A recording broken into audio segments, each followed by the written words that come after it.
Good afternoon. This is the continued hearing in the matter of Robert J. Ambruster, Inc. It is the afternoon of April 29th, 2021, and this is the continued hearing on the United States Trustee's motion to dismiss case and Wassinger-Daming's motion to convert case. At this time, I'll take appearances first from parties in the courtroom.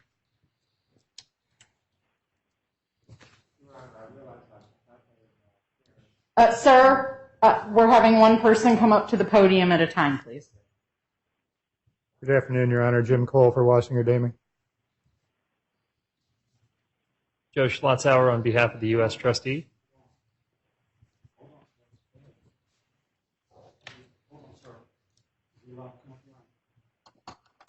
Mr. Sharon may approach briefly. Mr. Trace is on his way. He just finished work about 15 minutes ago. He will be here shortly.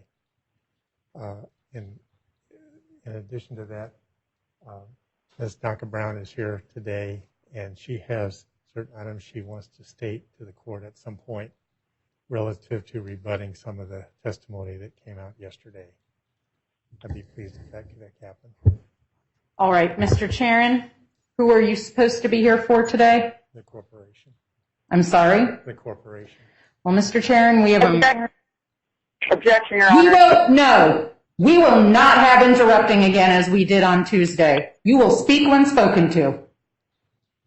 Mr. Sharon? Yes. After the last hearing, I did some research, and you are not admitted in the Eastern District of Missouri.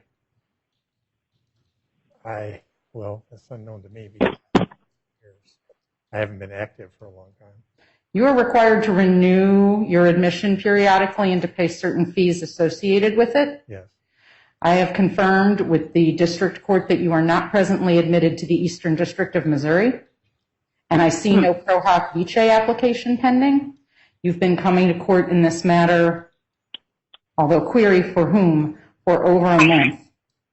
So I am not going to be letting you speak on behalf of anyone today. You are not admitted in this court, and I find it quite concerning that you are purporting to come here and don't even know if you're admitted in the court or not. Yes, I apologize. I had a case last year that I was... Yes, my understanding is there was a pro hoc vice application allowed, but as you know, those only apply to a single case. All right. Thank you. Other parties in the courtroom?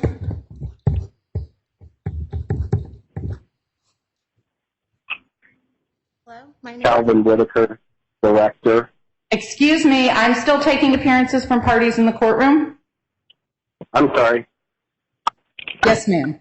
Sorry, my name is Donka Brown. I'm a creditor and an employee. Thank you.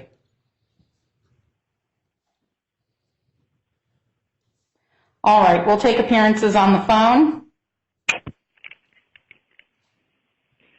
Stephen Coffin, Subchapter 5 Trustee. Good afternoon, Your Honor. Good afternoon. Calvin Whitaker, Director. Good afternoon, Mr. Whitaker. Good afternoon.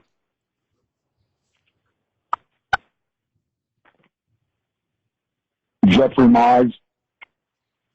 Good afternoon, Mr. Mize. Good afternoon, Your Honor. Other parties on the phone? Deborah Drake. Yes. Okay. Your Honor, Yes, ma'am. I'm Deborah Drace, and I just want to apologize to you for the other day. But due to an emergency situation, I request a motion to be heard today. Ma'am, I'm taking appearances at this point. I know. I'm taking appearances at this point. Okay. I have a few announcements to make, but let me be clear. No, let me be clear. It is apparent to this court that some parties appear to think that the decorum appropriate to a court does not apply to them. That is not correct. We will follow the order this court directs. We will not be interrupting other parties. We will not be interjecting and going off topic when it is not the time to do so. Okay. Do we have other appearances today? Yes. Patty Drace, and I today am representing my 4 grandchildren, 2 of Bobby's and 2 of Debbie's. They are all almost teenagers. As my own children, Robert Charles Drace and Deborah Lynn Drace are the only blood heirs, and they have been tormented by the lawyers for almost 2 decades. And Brewster Mortuary Ma'am? family business. Pardon me, ma'am. All I'm doing is taking entries of appearances, not hearing speeches. Okay. Allow me to state, you are not an attorney, ma'am. You may not represent anyone other than yourself. Okie doke. Do we have other appearances on the phone? All right, before we get started, it has come to the court's attention that clearly we need to have a few housekeeping announcements in this matter. Yes, ma'am, Your Honor. No, listen. I just, No. listen, No. there was 9 people that called in. It clearly stated that 9 people were on this call, and only 5 as identified. Who's the other 4 people? Mr. Mize, parties are allowed to listen to the hearing on the phone. It's just like if they walked into the courtroom. Yes, ma'am, but I think If it's they're not appropriate to- appearing, they're not required to enter. So they can sit there and listen, and the other people that's involved in the case, are not allowed to know who's listening in. It's just like in a courtroom, sir. If people came in the courtroom, they're not required to identify themselves unless they're choosing to speak to the court. Yes, Your Honor, but if I was there in person, I'd be able to see who's in court. But since I'm in Wisconsin, I can't see who's in court, and I can't really identify who's on the phone. But it clearly stipulated that 9 people were on this call. So I feel that I have a right to know who's, paying attention to this case. Actually, sir, no, you don't. The public is entitled to listen to any judicial proceeding they wish. Very well. Just let the record reflect that 9 people are on this call and 4 have not identified themselves. Sir, I'm not letting the record reflect that. You are not the keeper of participants in this matter. All Very right. well, Your Honor. Now I'm going to make a few housekeeping announcements. Again, some people appear to be unclear about how this works.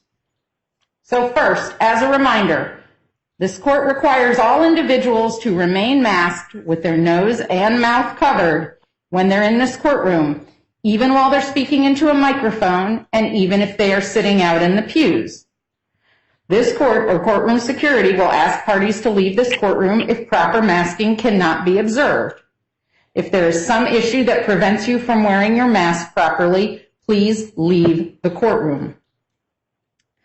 Next, sleeping in court and wearing hats in court are both prohibited actions. This court or courtroom security will ask parties to leave this courtroom if these rules cannot be observed. Next, the court wishes to address the issue of its termination of the conference call on Tuesday evening. This court took that action due to verbal threats made on the record and to stop the escalation of the situation. This court viewed this as necessary to ensure the safety of all of those involved in these hearings.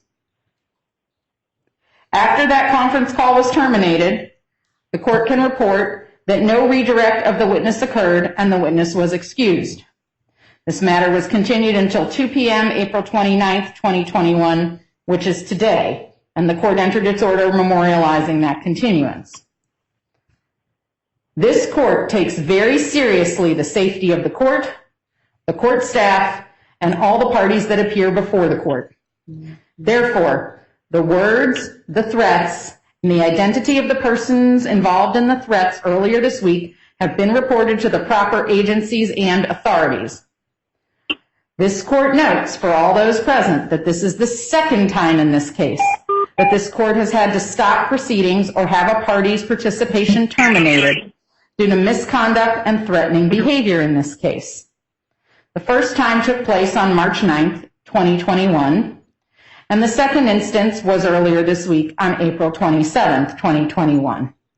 The court finds it disturbing that twice in 60 days parties were unable to behave properly in this matter. This court wants to make it perfectly clear that it reserves the right to terminate this conference call at any time or have parties removed from the courtroom should any party act in a manner that this court deems inappropriate. No disrespectful, disparaging, aggressive, profane, or abusive language will be tolerated. Parties are not to engage in crosstalk between one another and who are to address their comments to the court. Let me be perfectly clear that repeated interruptions, including of the judge, will be viewed as disrespectful by this court.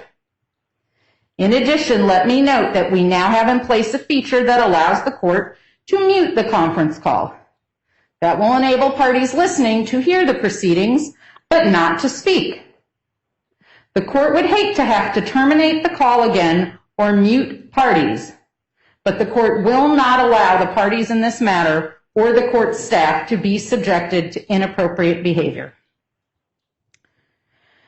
This court also is obligated to notify all parties and state on the record that after the hearing on Tuesday, April 27th, 2021, at approximately 7:38 p.m., this court received, at an email address used exclusively for proposed orders directed to my courtroom, the court received an email addressed directly to me from Jeffrey Mize.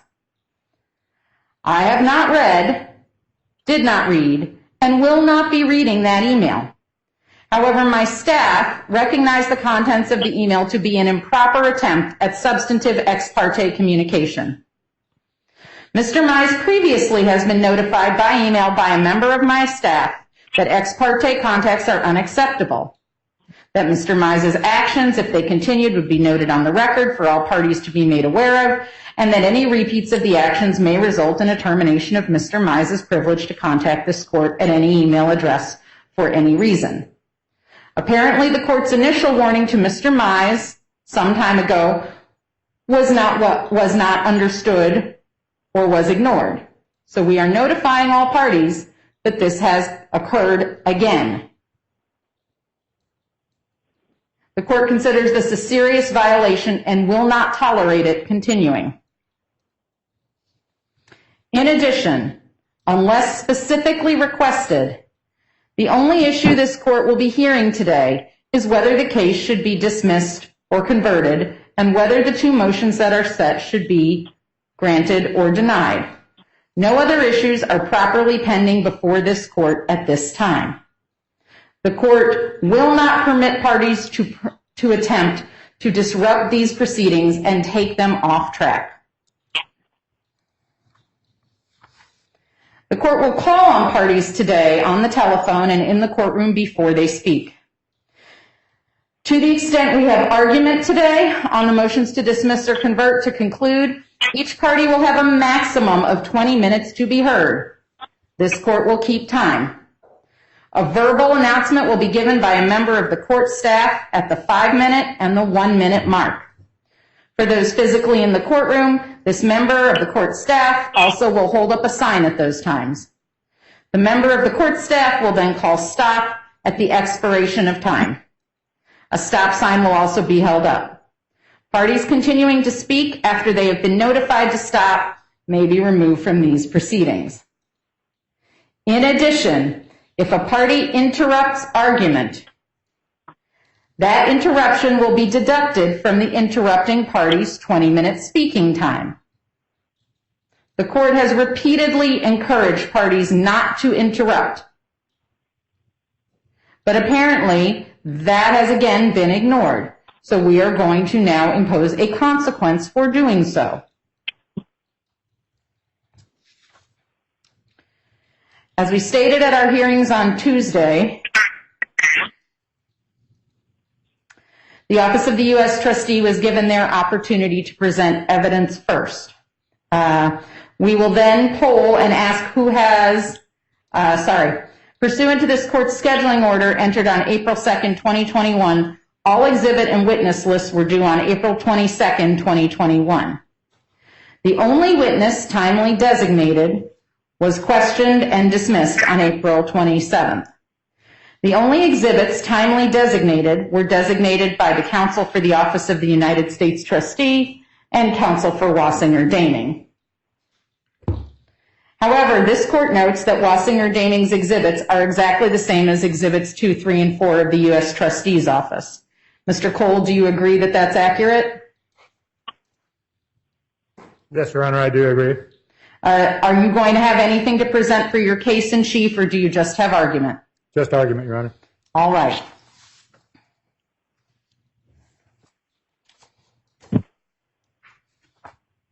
So what we're going to do is we're going to now, because there is no other timely propounded evidence in this matter, is take argument from the parties to this case.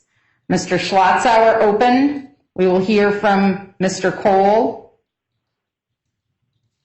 and other parties in the case with regard to their positions on the motions, and we've discussed the timelines that apply.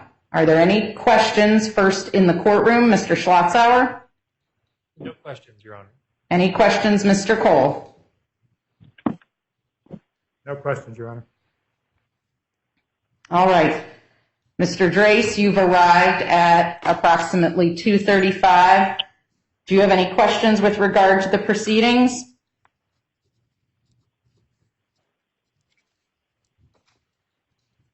No, Your Honor.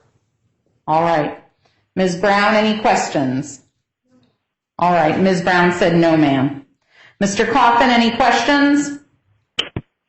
No, Your Honor. Mr. Whitaker, any questions?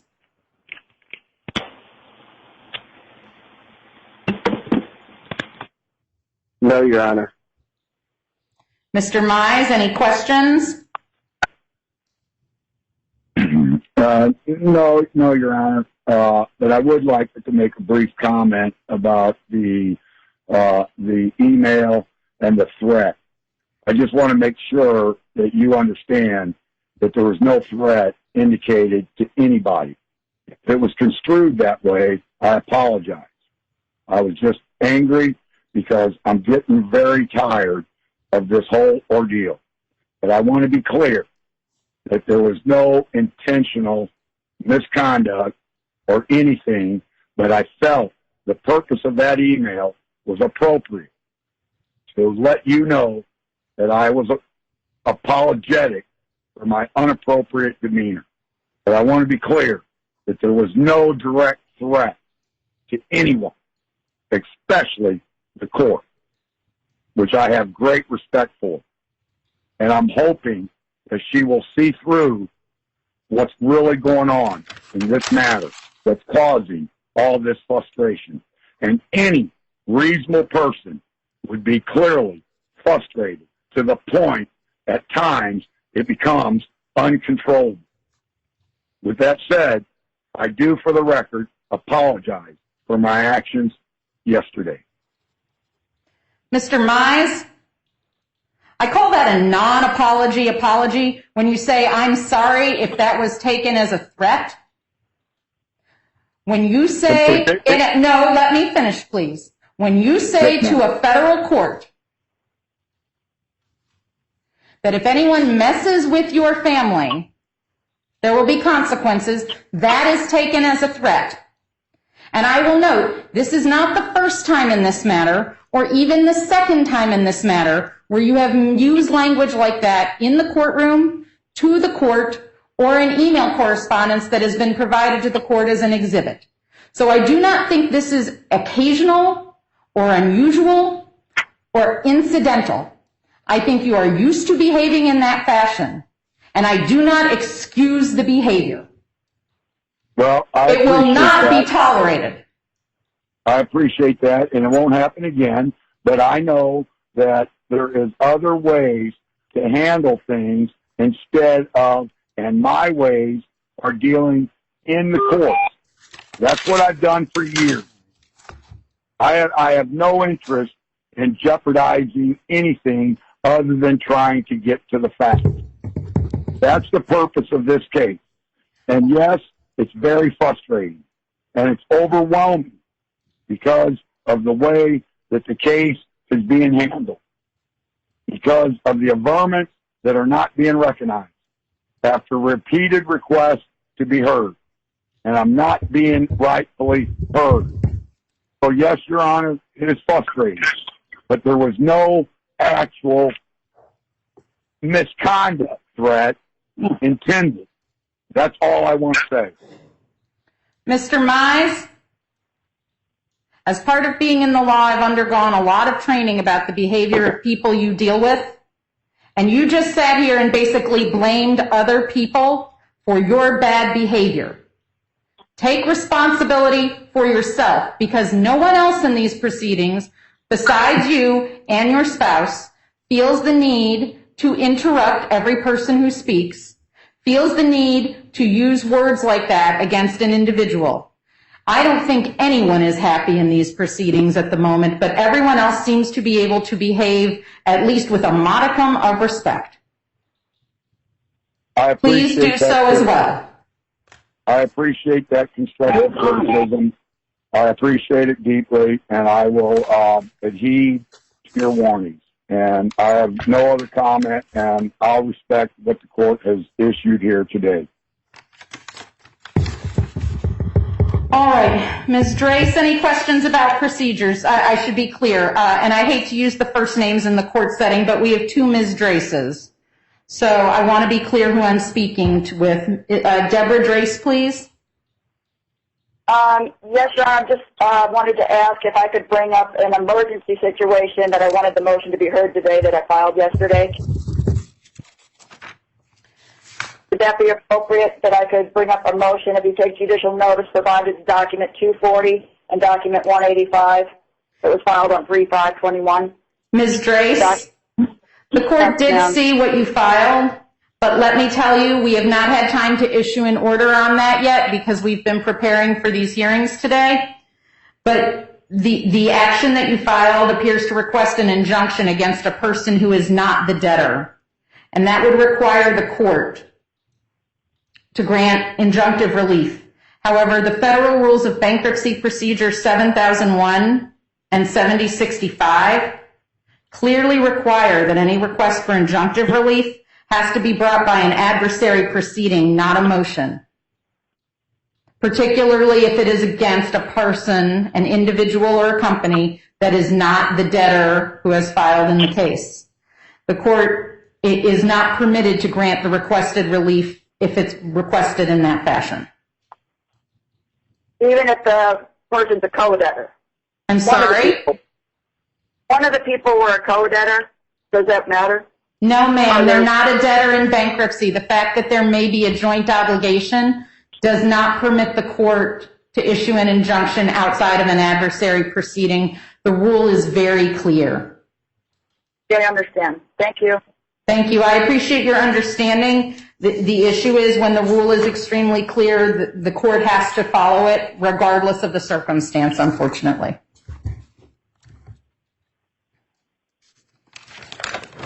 Patty Drace, do you have any questions about the format of today's hearings? No, Judge. All right, then. Let's commence the arguments one at a time. Mr. Schlotzauer, it is your motion, so you get to close first, and like I said, you will be allowed a small amount of time for rebuttal since it is your motion. Or should you choose, you may choose to overall respond last and reserve your time. Thank you. May it please the court? Yes, Mr. Schlotzauer, please proceed. I believe we have no more evidence to enter into the record. Closer to the microphone. Please move the microphone up so we get a better recording. I have no more evidence to offer into the record. I suppose I would just summarize argument at this point for the benefit of the court and everyone else. I've moved to dismiss or convert on 3 grounds. The first is that the debtor is incapable of proposing a plan of reorganization because of deadlock within the corporate governing body. I think it's been pretty clear that that dispute has prevented the debtor from proceeding forward, including from hiring an attorney to represent it. And because of that, it cannot proceed in federal court. Second, we discussed fairly extensively the monthly operating reports that were filed September, October, and November, the first 3 months of the case. Those showed a diminishing cash flow, and they also revealed that were it not for the contributions of Robert Drace, cash flows would have been even lower. So for September and October, they would have been negative, and for November, it would have been even closer to zero, I think around $500.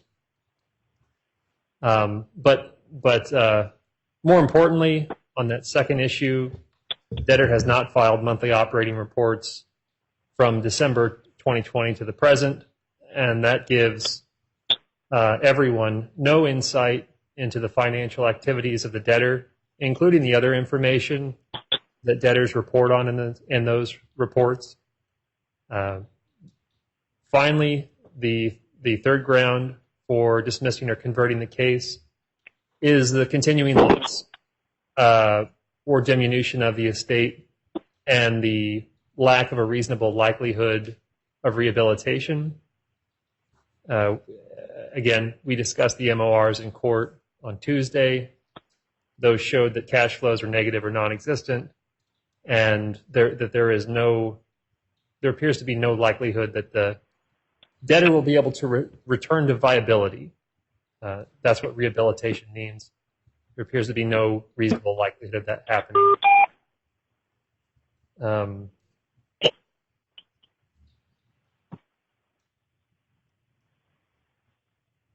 I think that's all I wanted to say on that. So unless the court has any questions, I'll have a seat. Only one question, Mr. Schlotzauer. Ultimately, what relief is the U.S. trustee seeking today? Dismissal. On what grounds, specifically? And I guess the way I'll phrase it is your motion was to dismiss or convert. Why dismissal, not conversion? I think dismissal, the lack of representation, I think is the main reason why dismissal is more appropriate. I've not been in a situation like this before, so my experience on this particular situation is limited. But it seems to me that even if the case is converted to Chapter 7, the corporate debtor will still need an attorney to represent it. In particular, Rule 1019 requires an updated creditor matrix. There's also a final report that's due to my office, and I believe that it would be the unauthorized practice of law for a person to do those things on behalf of the corporate debtor. What final report? Rule 1019, the Federal Rules of Bankruptcy Procedure, I believe it's sub 4. It's the fourth or the fifth subpoint. Thank you. Sub 5. I'm sorry.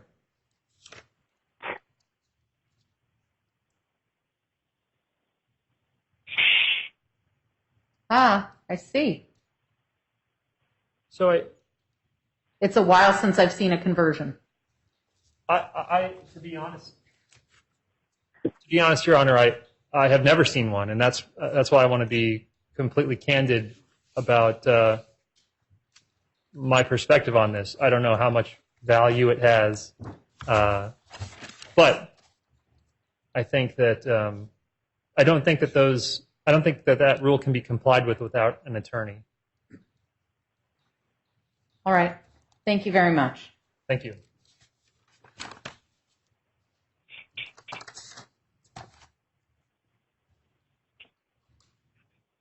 Mr. Cole, the podium is yours. Thank you, Your Honor. May it please the court. I would like to clarify one thing about our exhibits. Our exhibits didn't have the bank statements attached to them like U.S. trustees did. So when I said that they were answered yes, that they were identical, what they had was identical, but not everything that the U.S. trustee had. But on the issue of what to do with this case, I think the U.S. trustee has done a good job in proving that it can't stay in Chapter 11. Cause exists for the 3 grounds that the U.S. trustee outlined. The question really is whether it ought to be dismissed or converted. And the statute itself says that when determining this issue, that it is the best interest of the creditors and the estate that is the determinative factor. And I would submit to the court that in this case, the best interest of the actual creditors are the most important factor for the court to consider.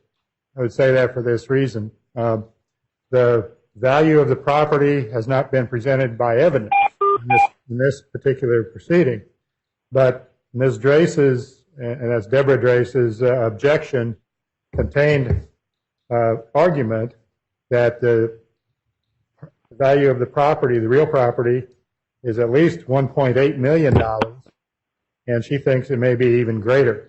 And for the contract that supposedly was presented but not ever approved by the board of directors, or even seen by the board, but was presented to the company, was $1.2 million, and that was way too low in her opinion. And I think that the schedules also show a valuation of $1.5 million. So we have, at least by the accounts of the people who submitted values to the court in some fashion, we have a case where there's well over $1 million of value in the real estate. The total claims in this case, Your Honor, are $471,500 and roughly $20. That's according to the register. The secured claim of Central Bank, who was getting ready to foreclose before the case was filed according to the First Amendment plan, the claim of the Central Bank was filed at $141,286.49. So we have claims totaling, all the claims, less than half the value of the property based on the statements that we have in front of the court in the record. And to allow the dismissal here would deprive the unsecured creditors of the ability to collect on their claim when the estate clearly has the value to not only pay all the creditors, but all the conceivable administrative costs, even the extra time that a Chapter 7 trustee is going to have to put in because of the kinds of issues that are being raised by Mr. Mize and Deborah Drace. There's more than enough money here in the estate to cover everything that's foreseeable in the case, whether it's administrative claims or the unsecured claims of creditors such as washing or naming, or the secured claims of Central Bank. And because I think another indication of value is that Central Bank has never filed a motion to lift the automatic stay in order to foreclose. They realize that the equity cushion is so great here that it would be a futile effort on their part, in my opinion. At least that's the way it looks to me as a practitioner. So the biggest reason for converting this case is so that Chapter 7 trustee can take control of it and stop any issues that arise about who should have the physical control of the property. Chapter 7 trustee can sell the property without the board of directors having to say anything about it. It's the trustee's property, not the debtor's. If the debtor can get itself together so that its board can take a position, that's fine. But the board doesn't have to take a position. The debtor doesn't have to take a position on the sale of property. Trustee can sell it free and clear, let the liens attach to the proceeds, and the buyer actually gets a good deal out of purchasing it from bankruptcy court, a better deal than it could get outside of bankruptcy, frankly.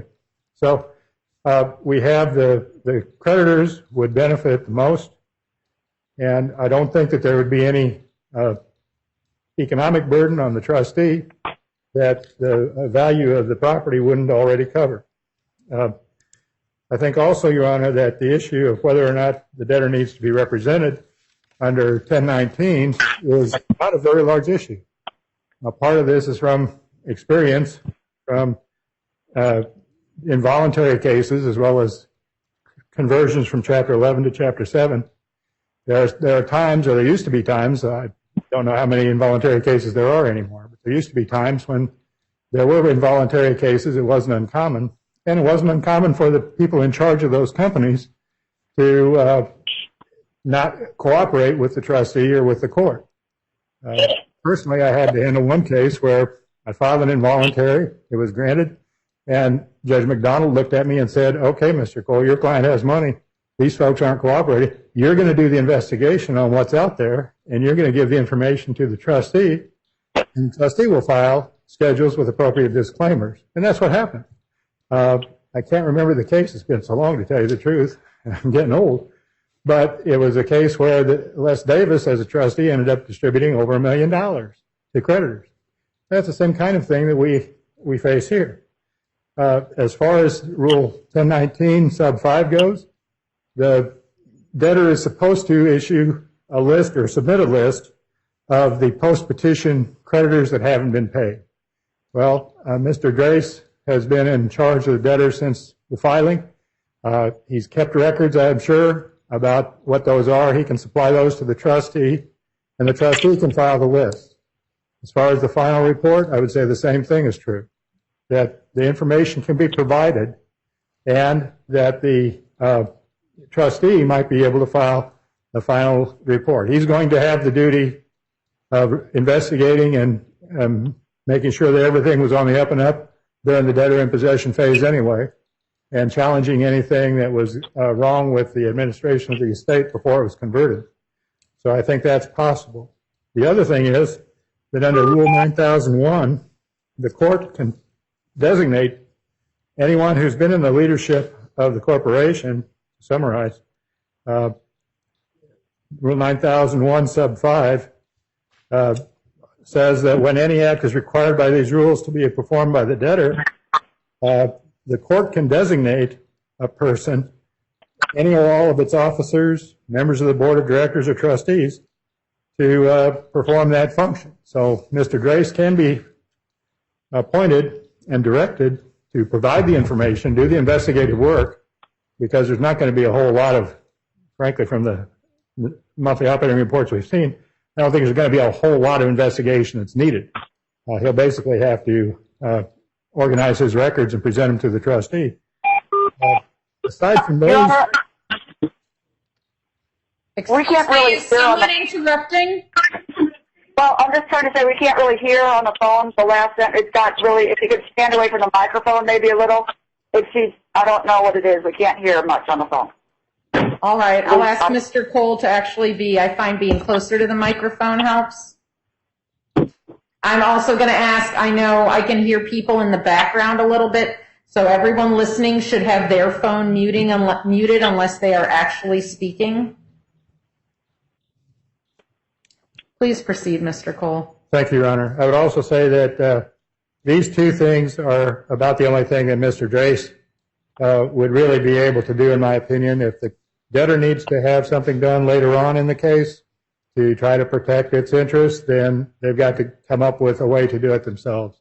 But to meet the requirements of these rules that have been cited to the court, I don't think is a major problem. I think that since the estate is good for the administrative costs that might be generated from this extra work, and in fact is good for extra work that we know is going to have to be done to deal with objections by Mr. Mize and Ms. Drace in this case, I think that this is one of the few times when an estate's going to be able to do that, and the court can have confidence that there won't be any administrative costs that won't be taken care of. So for these reasons, Your Honor, I would say that the conversion to Chapter 7 is the best interest of the creditors involved, and that the detriment, the extra work that might have to be done to comply with 1019 is fairly minor in comparison. We urge conversion rather than dismissal. Mr. Cole, as a legal matter, are you aware of any case law that authorizes an entity to proceed in bankruptcy without counsel? No. But I would say that in the Chapter 7, if there's a Chapter 7, the debtor wouldn't really be proceeding because the debtor isn't really going to get a discharge. The debtor isn't going to be doing anything, really, if it doesn't get itself organized. The Chapter 7 trustee is going to have the estate, going to have full control of the estate, and that's what counts.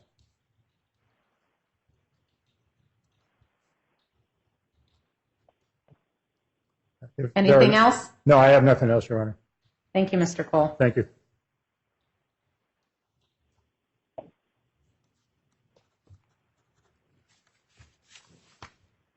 Your Honor, I do know. Who is speaking, please? Debbie Drace. And what do you need, Ms. Drace? So do we make our objection now if he's done, or do we make it? No, you will have an opportunity to argue just like everybody else. Okay. Against both of the last people's statements? I'm sorry? So before Mr. Cole, it was Mr. Schlossmeyer or Mr. Coffin? I couldn't really hear. That was Mr. Cole. And before Mr. Cole, was that Mr. Coffin? That was Mr. Schlotzauer. We have not heard from Mr. Coffin yet. Okay. All right, we're going to move down the list. Robert Drace, do you wish to address the court on these motions? And Mr. Drace, before you start, let me note you missed part of the announcements. I'm capping the amount of time parties can speak to argue in this matter to 20 minutes. And we will be giving you notice when your time is expiring. Yes, Your Honor. I don't anticipate me talking more than 2 minutes. I'm Robert Drace, president of Robert J. Ambrose Incorporated. I've been president since the death of my father, or my aunt, 2010. Debbie Drace and I self-appointed ourselves. When my aunt Barbara died in 2010, she wrote down me being president, and she also wrote down her being secretary. We have been running the funeral business since then. In 2013, I don't want to repeat stuff that we already know. We agreed to form a social event business inside the funeral home. That went well for the social event side, but it kind of jeopardized the funeral business. And the verbal agreement we had between the Debbie Drace and I was that we would pay all the expenses 50-50. And I tried and tried. And we also redid the HVAC system, and the air conditioner was replaced and the boiler was replaced. All these large expenses were supposed to be split, and all the utilities were supposed to be split. I tried and tried and tried to get that accomplished, but I never had a transparency from Jeff and Debbie about the income from the social event business. So with that being said, they made hundreds of thousands of dollars at the social event business in 3 years, I believe. I do believe. And there was, since then, since none of the income was given to Robert J. Ambrose Incorporated, all kept by Debbie Drace and Jeff Mize. I retained Jim Cole and Washington Damey to represent the company, and she has a judgment on her. And also there's sanctions on return of missing merch items from the funeral home, or Robert J. Ambrose Incorporated. And on top of that, trying to keep myself together and put up with Jeff Mize and Debbie Drace on a constant argument of business when I've been 100% transparent in all my transactions. It's been hard on me. So I did recently, last year, I stepped away for a little bit I was more concerned about my health care. I had to get a job, and that's what I've done because I didn't want the company to be impacted by any more expenses.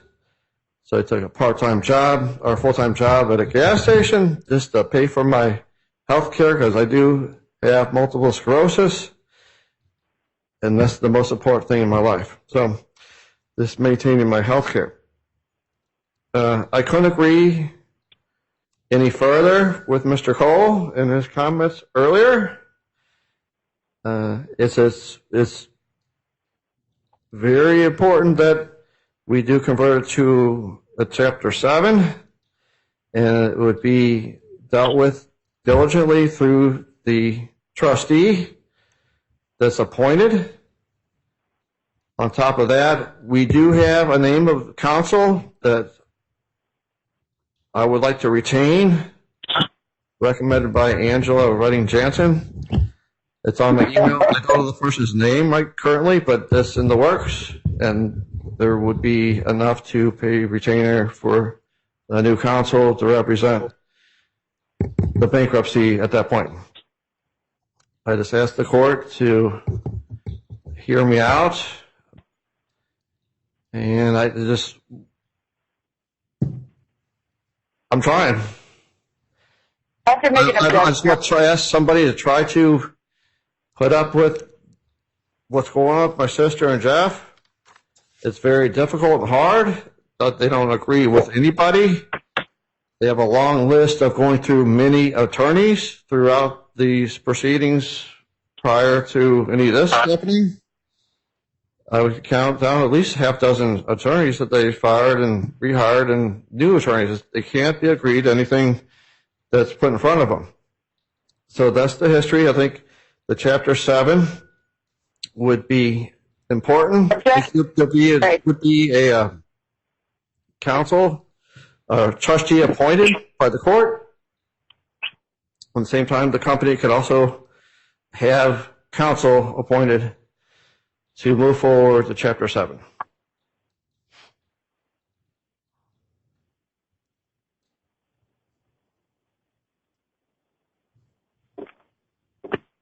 Anything else, Mr. Drace? I believe I'm done at this point. Thank you very much. Your Honor, am I still on the phone? Yes, ma'am. So I just have to place an objection as hearsay. Everything No, ma'am. This is argument, not testimony. Okay. You do not object to someone else's argument in a judge-tried case. I don't think there was an argument. It sounded No, like ma'am. testimony. All I'm hearing is argument. We've already been over. Please stop interrupting. We've already been over. We've heard from our one witness. We've received the exhibits timely presented, and now we are hearing argument. Other people listen to you without interruption. I do not understand why you are incapable, apparently, of doing the same for other people. Please, you will have your time. I thought that you had to state objections when there were objections. Not during argument in my courtroom. We listen to each other here. We let other people proceed uninterrupted when they are giving their argument. Okay.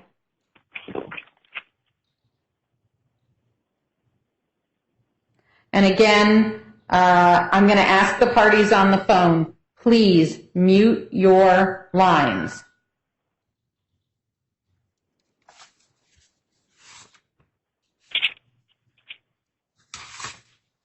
Because I'm telling you now, I can hear you, and some of you are not muted.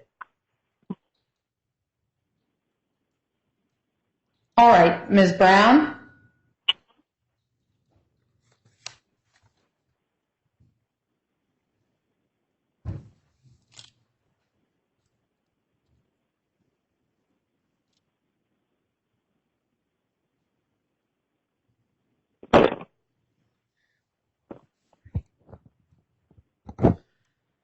Your Honor, I would like to address some of the statements that Mr. Schultzhauer had said, that we did not have the paperwork, the MORs ready for January, February, March of 2021. I had spoke to Mr. Schultzhauer after court on the previous hearing. We do have outline of the MORs for those months. We have the bank statements here today as well. We were unaware of the correct form to put them on at the time. If we had known previously, we would have submitted those papers to the accountant to fill out for us but we weren't aware of that, so that is why they're not being presented in a timely fashion. And we do apologize for that.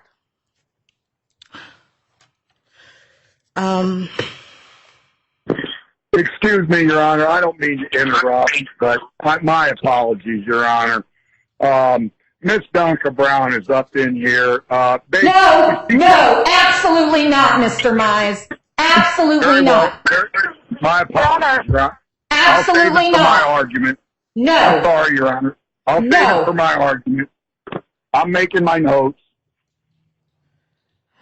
What have I said that has been unclear today about not interrupting, Mr. Mize? Have I been in any way unclear? No, ma'am. It's just getting overwhelming to tolerate this misrepresentations to the court. Mr. And it's gotta Mize, stop. do you think the rules don't apply to you? Thank you, ma'am. My apologies. I'll just make my notes and save it for my time. Your Honor, No. can we identify talking, please? I'm who sorry? she is? Can we identify Miss Brown and who she's claiming that she is? No. Oh, I mean, you're talking about we haven't provided the MORs. Who is she that she has to provide the MOR? Stop talking, Ms. Drace. I am, no. Again, there are rules. The rule is we are not interrupting people who are arguing here. The rules apply to you, just like they do to everyone else. Right, but she said she's an employee. And stop. All right, ma'am. You seem to think the rules don't apply to you, and maybe you ignore them elsewhere, but in this courtroom we will all play on a level playing field and obey the rules. Trying to get some clarity for the record. Who she's I know. You will have the opportunity to raise your points. But you will abide by the same rules as everyone else in this courtroom. Well, we to cross-examine as to who's preparing the MOR. This is not testimony. This is argument. I have explained this multiple times. I know, but she's saying that we do have the MORs, and who's she speaking for? No, you will have an opportunity to have your time. I want to be very clear. We are keeping track of the time you are taking up now, and we will be deducting that from your argument. Your Honor, I just feel they're invoking my anger. That's what it is. Okay, yes, Your Honor. I'll wait. What you're being, ma'am, is rude. No, I mean, you asked, if somebody's saying, we have the MORs, I'm wondering who she's speaking for. You don't get to ask questions during someone else's argument. What is unclear about that statement? Just so it's clear for the record. Are you going to be able to contain yourself? Okay. Do you need to not be on this call? I'm okay.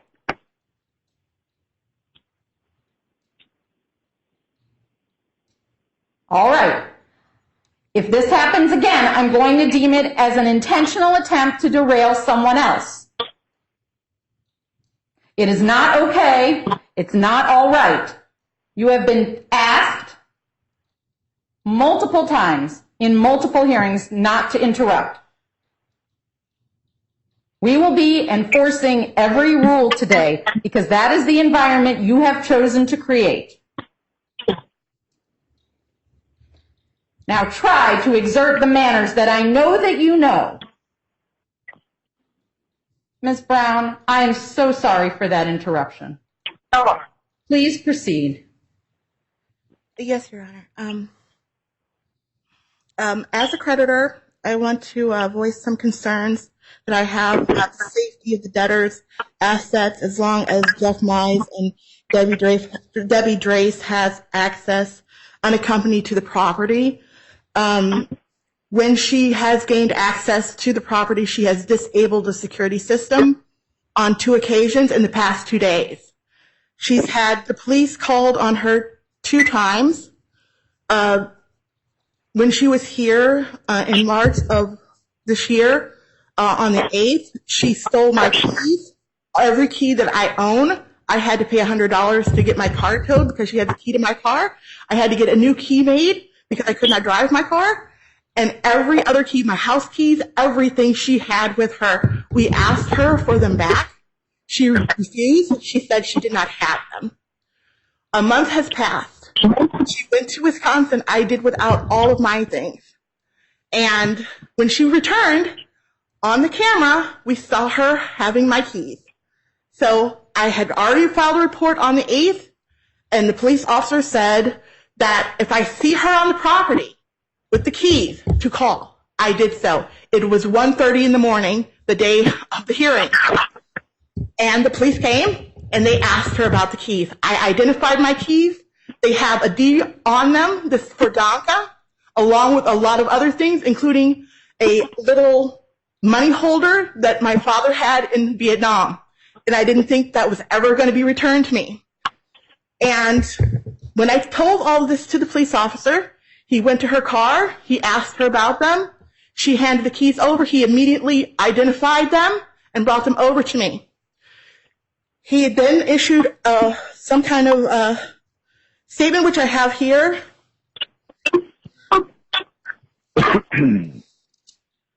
And she has to meet court for the theft. She has since then been sending malicious gossip saying that they were not my keys and a whole bunch of other nonsense. And the point I'm making here is that on top of the fact that Debbie and Jeff are in contempt of court, that they have removed funds from the business account, that anytime they have access to the business, they have done wrong. That there's no way that anybody can move forward as long as they have access to the building. I mean, the debtor in receipt, Robert Drace, needs to be able to conduct business, get paperwork filed, just to have a normal day without someone either stalking him. He had to get a restraining order placed on Jeff Mize, which I have here, that Debbie Drace also physically attacked him. I have video of him being chased out of the building, having his things thrown after him being in a disheveled state of affairs. It's very distressing to see somebody that you've known for 12 years being attacked while you're not there, able to do anything. And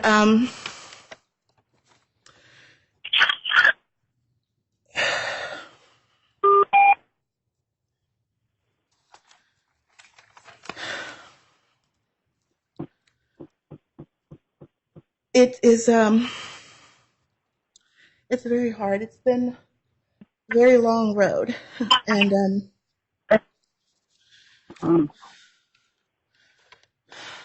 Take a minute, ma'am, and catch your breath. thank you. I appreciate that. I don't know what paperwork that I brought that you might want to see. I did want to say that also that Debbie always says that she can run things and she can be trusted. When the IRS was seizing property, she instructed Jeff to remove everything of value out of the building so that they would not be able to seize anything. They proceeded to do so. None of that stuff has ever been returned. That went through court. There's a judgment against that. That when she was here in August, she removed other things from the building. She has done so trying as much covertly as possible. She has placed tape over the video camera so that she would not be seen as she was leaving with items. She was caught on a new camera that she was not aware of with her children holding up blankets trying to block the view from the camera that they were aware of, but there's one behind them as well. And they have removed the sound system that we need for people to be able to speak at the funeral home and during services. When we're having services, people need to have a podium to have them to be able to speak and have everyone heard when they're talking about their loved one. She removed that. We've had to go and buy and replace that. So that's an added expense, an additional unnecessary expense. I understand because the police have told me that if she wants to, she can take a chair and just throw it through the window because it's her thing. I said, okay. Well, she took them quite literally. Yesterday, she removed the door from the building and told us that she was going to leave it open so that they could come and go. And she also disabled the cameras again at that time.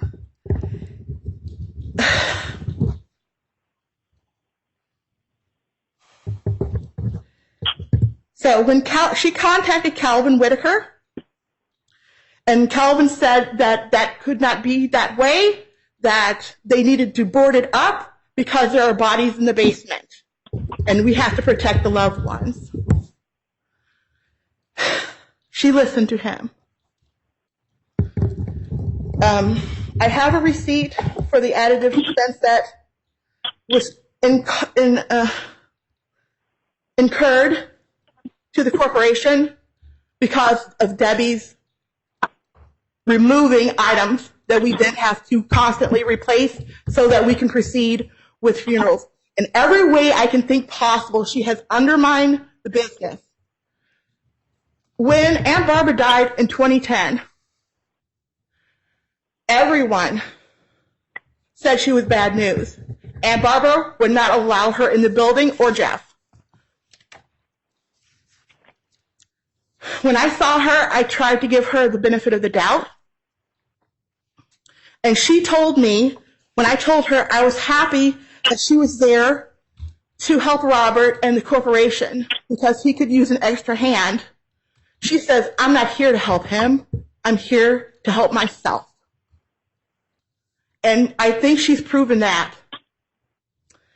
There is a paper that was prepared by the attorney. I thought it was.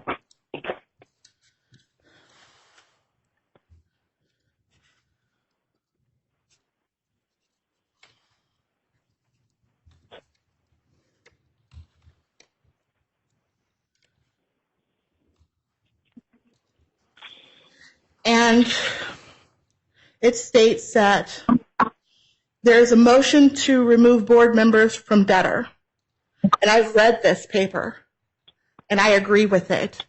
I believe if this paperwork is recognized by the court, and if it is implemented, then it's for the best for everyone, because Robert has done nothing but bend over backwards to try to run the business. He has gone out of pocket. I have not taken full salary just so that the corporation could stay viable. Debbie complains about everything. She doesn't believe she owes the corporation anything. Everything is a one-way trip with her. You make it, she receives it. That's the end of it.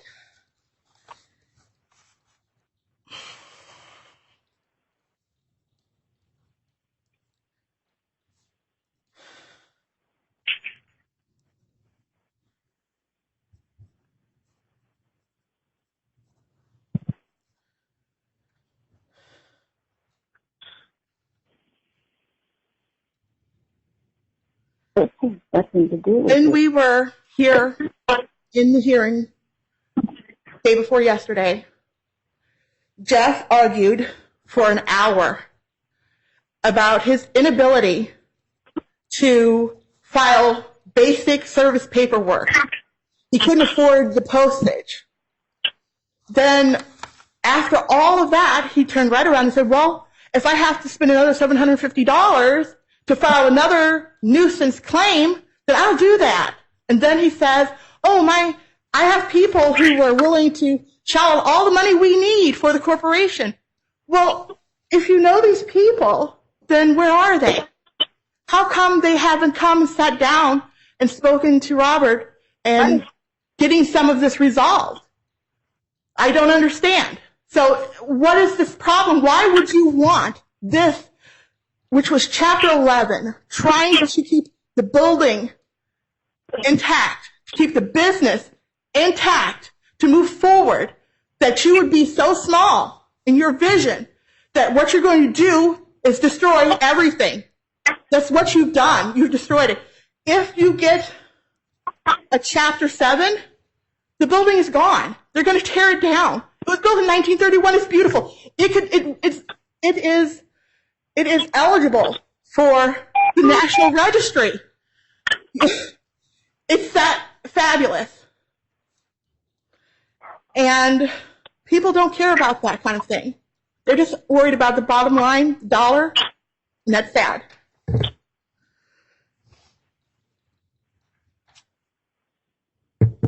And now it might be dismissed, and it will go into foreclosure. And none of the creditors will get paid.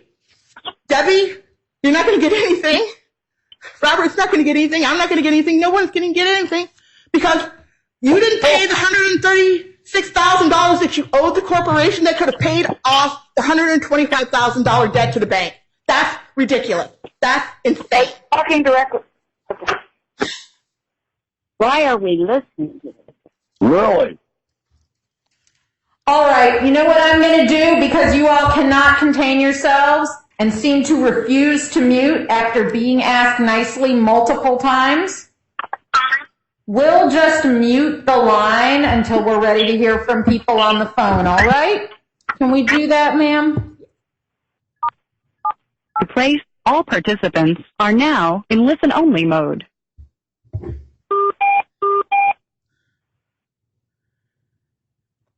Ah, that's very peaceful. All right. Thank you for your time, Your Honor. I don't think I have anything else I can offer at this time. All right. You mentioned some papers, but Ms. Brown, I cannot accept any additional exhibits in this matter. Any exhibits that were to be filed were due by the 22nd, and we're applying the same rules to everybody on that. I understand. The court does appreciate you coming and appearing today. Thank you. Thank you. Sylvia? Thank you.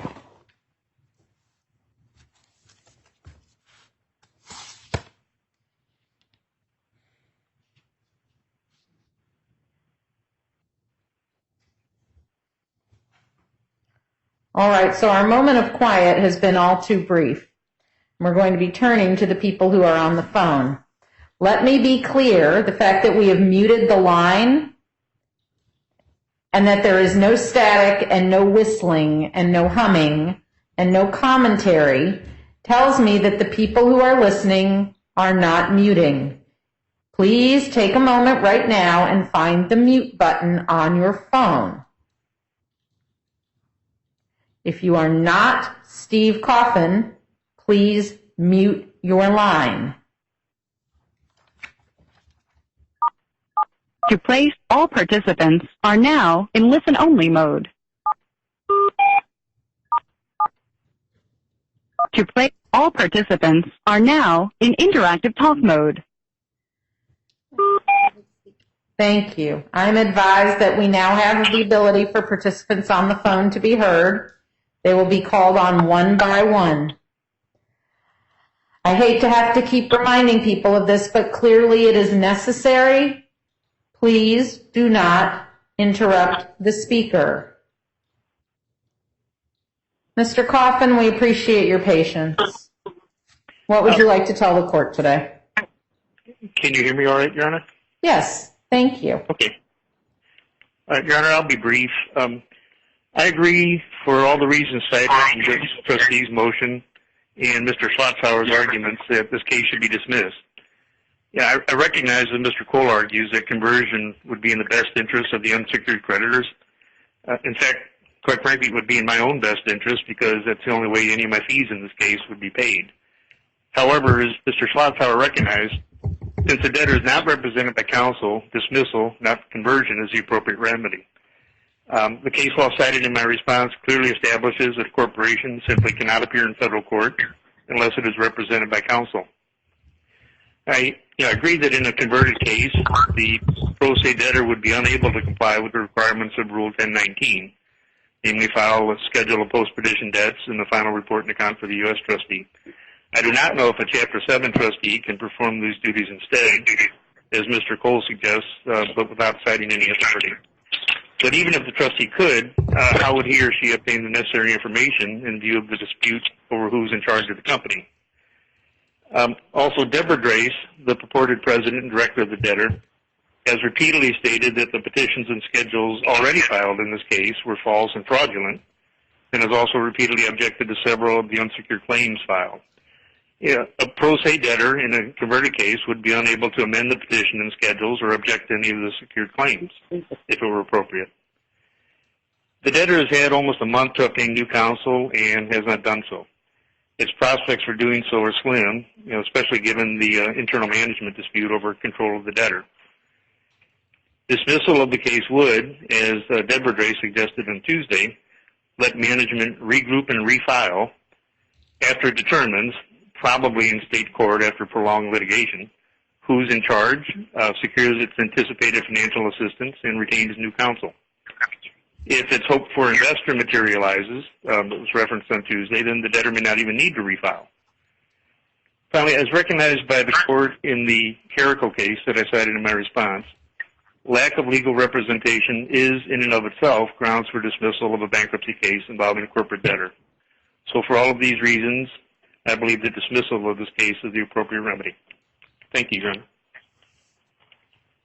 Thank you, Mr. Coffin.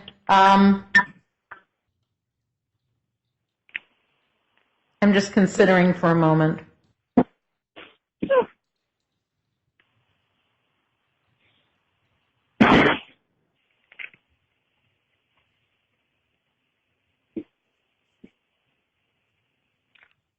No, I think that's all I have. Thank you very much, Mr. Coffin.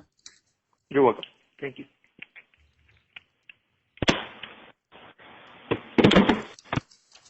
Calvin Whitaker, Mr. Whitaker, are you on the line? Yes, Your Honor. Can you hear me? Yes, I can. Mr. Whitaker, Okay. do you wish to address the court? Yes, Your Honor. I just would like to say that I'm a board member at Ambrose Chapel. Known this family a long time. Actually got married at the funeral home there with my wife. I do have, not only as a board member, but I do have some deep sympathies and things like that and emotions for this funeral home. As Doctor said, it is a beautiful chapel, and I think that's the reason why a lot of these emotions run very high, not to mention it's cost a lot of money for that funeral home. I am the only other person that's represented here, I believe, that's a licensed funeral director besides Mr. Drace, Robert Drace. And I'm just here to do what's best for the people that have passed away that's using Ambrose Chapel. I try not to get involved in their day-to-day activities with whatever they have going on with between themselves with financial issues or family issues. All I care about is what happens to the people that they are serving. I would just like to say, God forbid, Mr. Drace at his weekend stake cannot perform his duties as a funeral director. I am here to assist and help out. The funeral home is in very bad shape right now, and I'd be appalled at laying my loved one out there, but it still has potential. And that's all I'd like to say, Your Honor.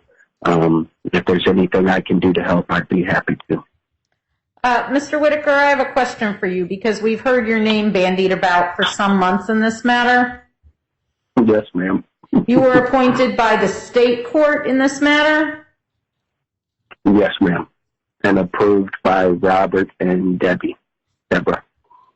Right. Have you been paid for any of your work, or why are you doing this? No, ma'am. Doing it as a labor of love. I'm in the funeral business. I worked at Ambrose Chapel. I've known Robert since I've been in the funeral business, pretty much since around 1992. Knew his father, knew his aunts. I own a funeral business, and I just hate to see that one go down the way it's going to go down, but I know it's bound to happen.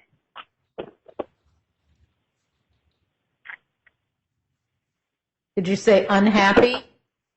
I said I hate to see this funeral home go down the way it's going to go down, but I know it's going to happen.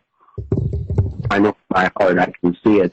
You know, when I worked there, we were probably doing 125 funerals a year, and I bet you now it's only doing 25.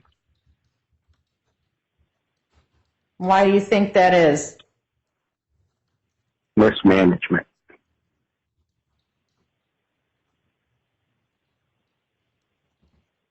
I've been by several times in the middle of the evening and would have to make calls that doors are standing open. When they had doors boarded up on the funeral home. For Christ's sakes, this is Clayton. This is not North St. Louis, and it's not an abandoned building. This is not the way funeral homes look or should serve people's loved ones. It's totally Mr. ridiculous. Whitaker, let me just pause you for a sec. I don't know what that reference to North St. Louis was supposed to be. I'm sorry, ma'am. I mean an abandoned building. I didn't mean, anything like Oh, that. I think you did because you used the words, but in this courtroom, we use appropriate language and we do not disparage other people on the basis of their location or their identification or any group they may or may not be in. So let me just make that clear to you. I apologize. But most abandoned buildings I see are in North St. Louis. I'm sorry. I find that to be coded language, Mr. Whitaker, and I'm not okay with its use in my courtroom. That's your opinion, not mine.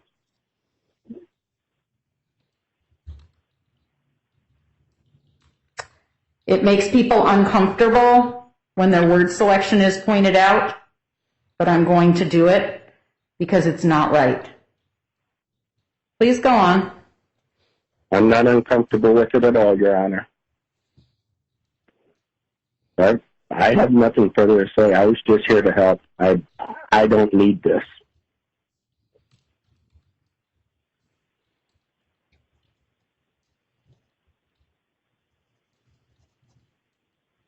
I'm finished unless if you have any other questions to ask of me. Ma'am? No, I don't think so. I'm sorry, somebody cut in, Your Honor. I couldn't hear quite. It was I would cut like off. to ask Alvin a question if possible while he's on the line. No, ma'am, we're not taking evidence. People are addressing the court's issues, but if you wanted to present a witness, then you should have taken steps to do that timely. Well, I'm trying to do it under this emergency situation. No, ma'am. This is the motion to dismiss. It's been timely noticed out.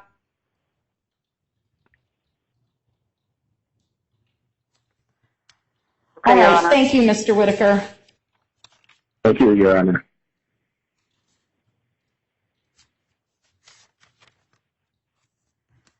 All right, so before we start, does Mr. Mize have all of his 20 minutes left? No, ma'am. How much of a deduction do we have? 45 seconds.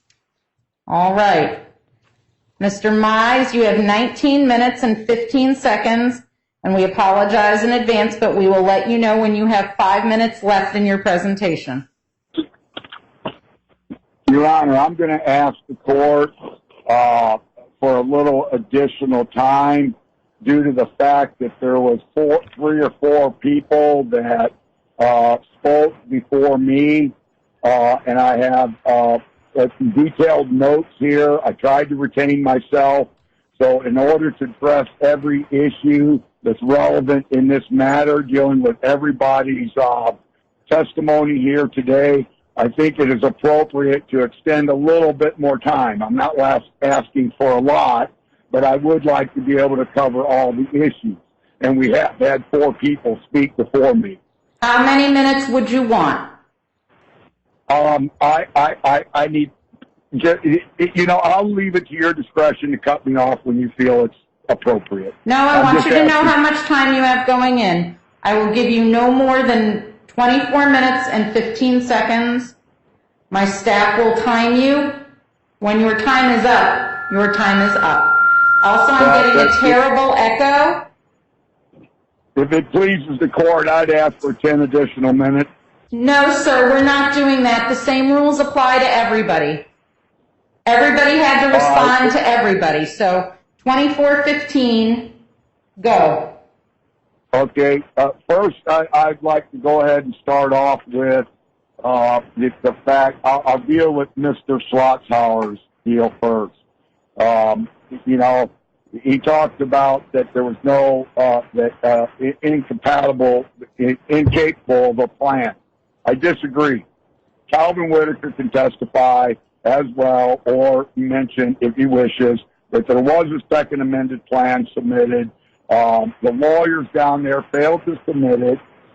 Furthermore, I'd like to ask if that witness that was testifying yesterday can be recalled, because I examined the MORs in detail last night, and I have some more questions for her.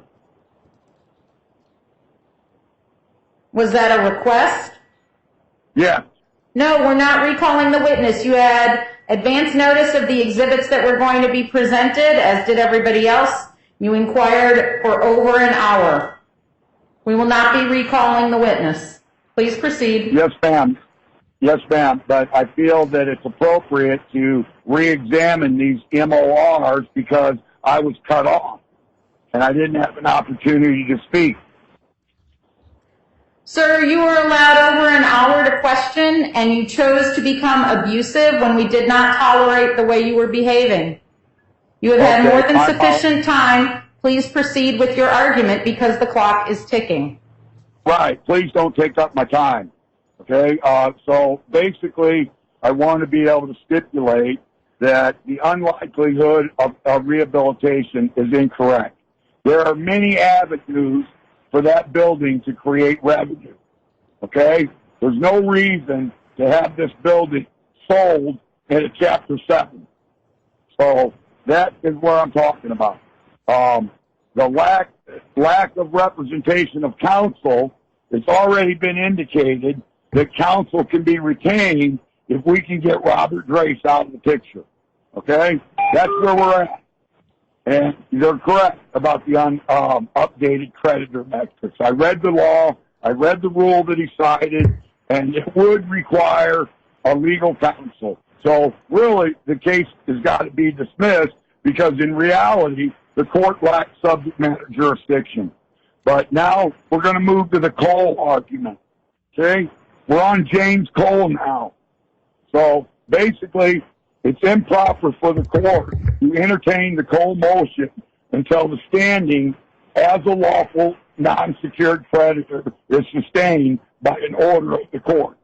There's a direct challenge as to the validity of Washington Dammy as a non-secured creditor. The representation of James Cole as a non-secured creditor is fraud and misrepresentation. He has no standing in this matter. And therefore, his motion needs to be denied, or it will be an abuse of discretion. I would also like to say that he stipulated that there's more than enough money. All James Cole is worried about in this matter is to sell a primary trust asset so he can get paid on unlawfully secured legal expenses. His fees were not approved by the board of directors. Robert Drace did not have standing to hire him. That is a fact. I would like to take, at this time, I would ask the court to take judicial notice of the objections. Even though they were filed out of time, they were filed, and they're part of the record. So at this point, I'm going to ask the court to take judicial notice. I'm going to ask the court to take judicial notice of the exhibits that were filed, and I'm going to ask that they be entered into evidence. They are exhibit, let me look here. I'm trying to speed up here. They are document number 237.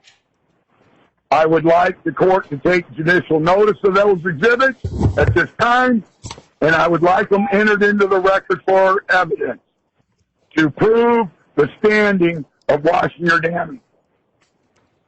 More importantly, this case, as even James Cole stipulated something about investigation of what is out there. There's been no investigation into any matters of this case, not by the U.S. trustee or the bankruptcy trustee. And both of them have a fiduciary obligation to investigate the acts and conduct, especially when averments of fraud and misrepresentations are presented to a court that constitute bankruptcy fraud. All these people are doing down there is trying to hide the averments, silence the averments, and get the case dismissed without allowing the court the opportunity to do her own inquiry. It would be an abuse of discretion to dismiss this case when there is averments that constitute bankruptcy fraud. This court is under a duty to investigate and have the proper authorities investigate. She has failed to do that. So I want to stipulate for the record, everything that's going on by this court, by failing to recognize my motions, failing to give me a hearing after repeated requests, is clearly an improper judicial estoppel. And it is improper. And that will be grounds for an appeal that will be forthcoming if, prior to dismissal, prior to an order here, that the court does not recognize the motions before the court, adjudicate them properly, and give me a ruling on the motions, which this court has failed to do. It's my position that everything that's going on through Angela Jensen, Mike Cole, is a collaborated effort to defraud the court. And that is unacceptable to me, and I will not stand for it. And I would hope the court does not as well. But it is my position, as far as the Cole thing, because I got to move on. He doesn't have standing in this matter. He never had standing to represent Robert J. Amberster. And before that court makes any ruling on that motion of Cole, his standing must be adjudicated. With that said, I'm done with Cole. As far as Robert Grace, I'm going to object, a formal objection for the record, to every comment that Robert Grace has made. Robert has testified or made a comment today that he's the president. Calvin Whitaker is here on the phone and can attest to the fact that Robert Grace was removed as president of Robert J. Amberster Incorporated on 8/10/2020 by a quorum vote of the directors. One of them was Calvin Whitaker, a court-appointed director. Court-appointed director. Fine. Robert Grace has fraudulently put documents before this court to mislead this court. It is improper, and immediate action is required by the court. The comments are misleading. Robert Grace cannot be appointed to any capacity for the debtor. Robert Grace, in this matter, has no legal standing. There's no case law out there that supports that a non-fiduciary representative can be engaged in bankruptcy. None. James Cole, in his argument, I just want to say that it appeared that he was speaking for the debtor. He can't do that. He's clearly stipulated the debtor will not be seeking any discharge. He's wrong. That's why the second amended plan wasn't submitted, because a direct challenge in that plan to the standing of washing your damning was in that second amended plan. Robert Dre stipulated that we jeopardize funerals. He stipulated an agreement with Deborah Dre. I'll let Deborah Dre comment on that, but to be clear on the record, there was no agreement with Deborah Dre, ever. But she can stipulate to that herself. Robert Dre failed to mention that Ambrose Great Hall gave him $36,000 a year to offset the taxes. Also gave him $40,000, actually $42,000 and change. I have all the records for building maintenance and upkeep of the building. He failed to mention that to the court. The only reason that they got me out of that building was so they could continue the domination control and deprive the beneficiaries of their interest. And that's not going to be accepted, regardless. Robert said he's 100% transparent. That's misleading. That's a lie. He didn't even submit the U.S. bank account to this court. I'd like the court to ask him about that. He says he's doing diligent work. Well, if he's doing diligent work and doing his best, why are we in bankruptcy? Why didn't he pay these taxes? Why didn't he pay the loan? Why is he hiding behind COVID when those things haven't been paid for 3 years? COVID's only been here since March of last year. Everything Robert said in the original petition, signed under oath, signed under the declaration of penalty of perjury, is a lie. This court has the duty to investigate that prior to the dismissal, or it will be an abuse of discretion not to investigate the improprieties of the representations made to this court. Robert Grace is nothing but fraud and a deceptive individual, and I can prove it if given the chance. But it's up to this court to give me that chance. If I don't get that chance, it just shows cause that the court is aiding and abetting in the cover-up of fraud to protect prominent Missouri lawyers. Moving on to Dr. Brown. Dr. Brown has no standing in Robert J. Ambrose Incorporated. That can be attested to by Deborah Drake and Calvin Whitson. He constantly said, we were unaware. We are not aware. We will provide. We will do this. Well, I want to know who Dr. Brown is speaking for, because it appears she was speaking for the debtor, and she has no standing. More importantly, nothing she stated is relevant to the procedure here and must be stricken from the record. And I will request that to be happened. And if it is not, that is another abuse of discretion. She stipulated about a restraining order. Let me be clear for the record. That restraining order has been dismissed years ago.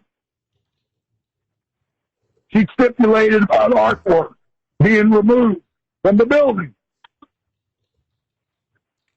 That may or may not be correct, Your Honor. But there's been no standard of proof here offered in this case. Not even in the original petition that they even asserted all this artwork. There's been no standard of proof offered in this case that that property was owned by Robert J. Ambrose Incorporated.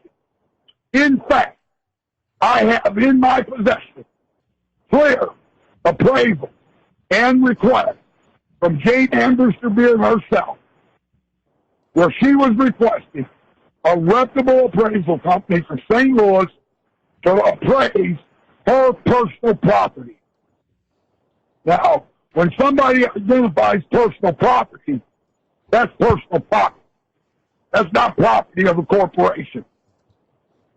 So I have valid proof to show a standard of cause that everything Robert Grace has done in his addendum in that underlying, in that original petition is a fraud.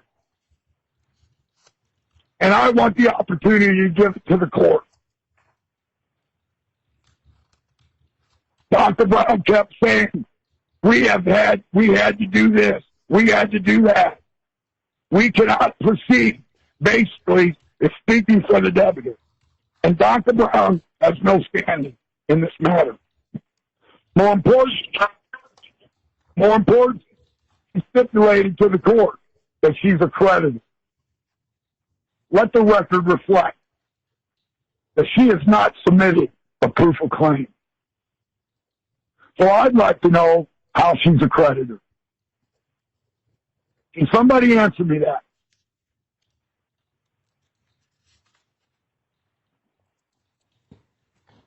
Your Honor?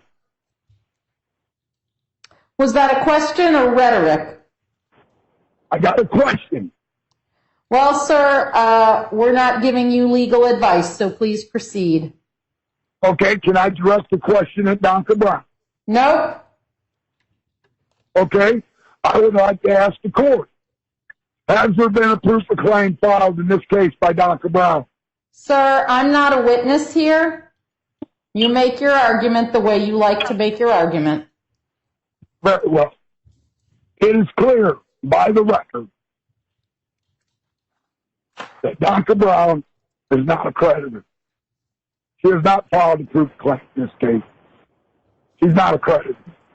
She has no legal standing here. She's not on the board of directors. She's not a shareholder. She has no interest at all in that building other than to be there to help Robert because he's incapacitated. He's incompetent to fulfill the fiduciary obligations to run that corporation. That's why he was removed. Calvin Whitaker himself said mismanagement. The mismanagement is from Robert Gray. Robert Gray subjected that building to the situation it's in there. And that's a fact. She also stipulated that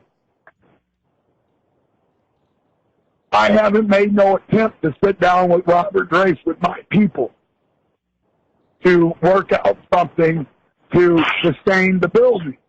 Let me be clear. None of my people, and I have a lot of people down there, I can snap my finger and anything could happen. So when I say that I got people that's willing to help me save that building, you can take that to the bank. But none of my people are going to have anything to do with me or Deborah as long as Robert Grace is in the picture. So it is Robert Grace who is compromising Deborah's ability to sustain that building. And that is my primary focus. But with that said, I want to reiterate for the record, Dr. Brown has not filed a proof of claim. She's not accredited. She has no legal standing in this matter. Her claim was a fraudulent misrepresentation. That claim that she filed, claim number document 164, where she claimed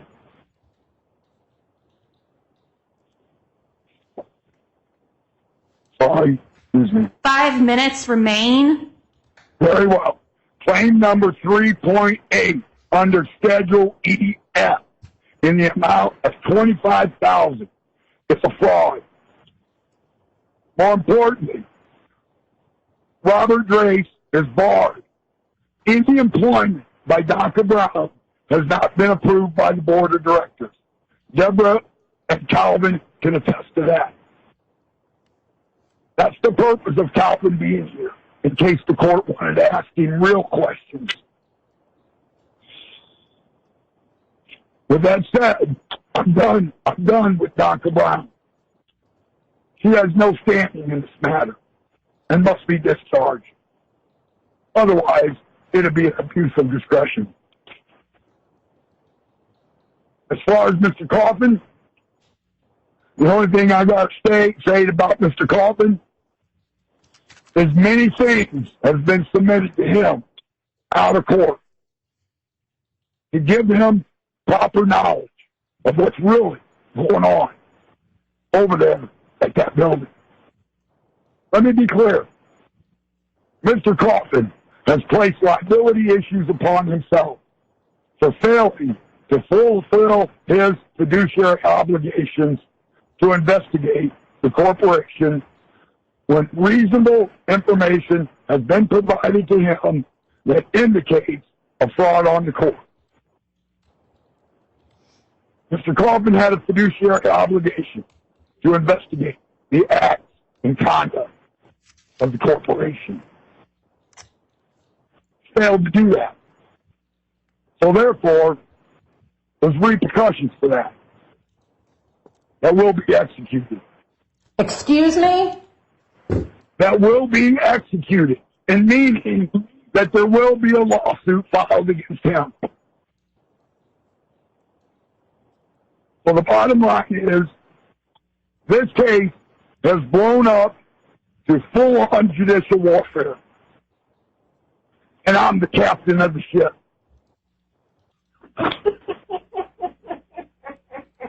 So the bottom line is, there's a lot of people that's going to have to deal with me, whether they like it or not. Mr. Coffin failed in his fiduciary obligations. I can prove it. I gave him many opportunities to ask the court. I filed a motion in this court for a judicial order for Chapter 5 trustees to conduct a formal investigation into the act. I even asked Matt Clear to notice it up. All I got was excuses. I want to reiterate, none of my actions in this case have been heard after repeated requests for a hearing. That was an abuse of discretion. All will be properly addressed. The bottom line here is this court cannot be dismissed without an abuse of discretion applied, without adjudicating the relevant matters that were before the court, before the U.S. trustee, and the co-motion. The court was under a duty to hear the motion. She failed to do so. There's repercussions to that. It's called 1 minute remains.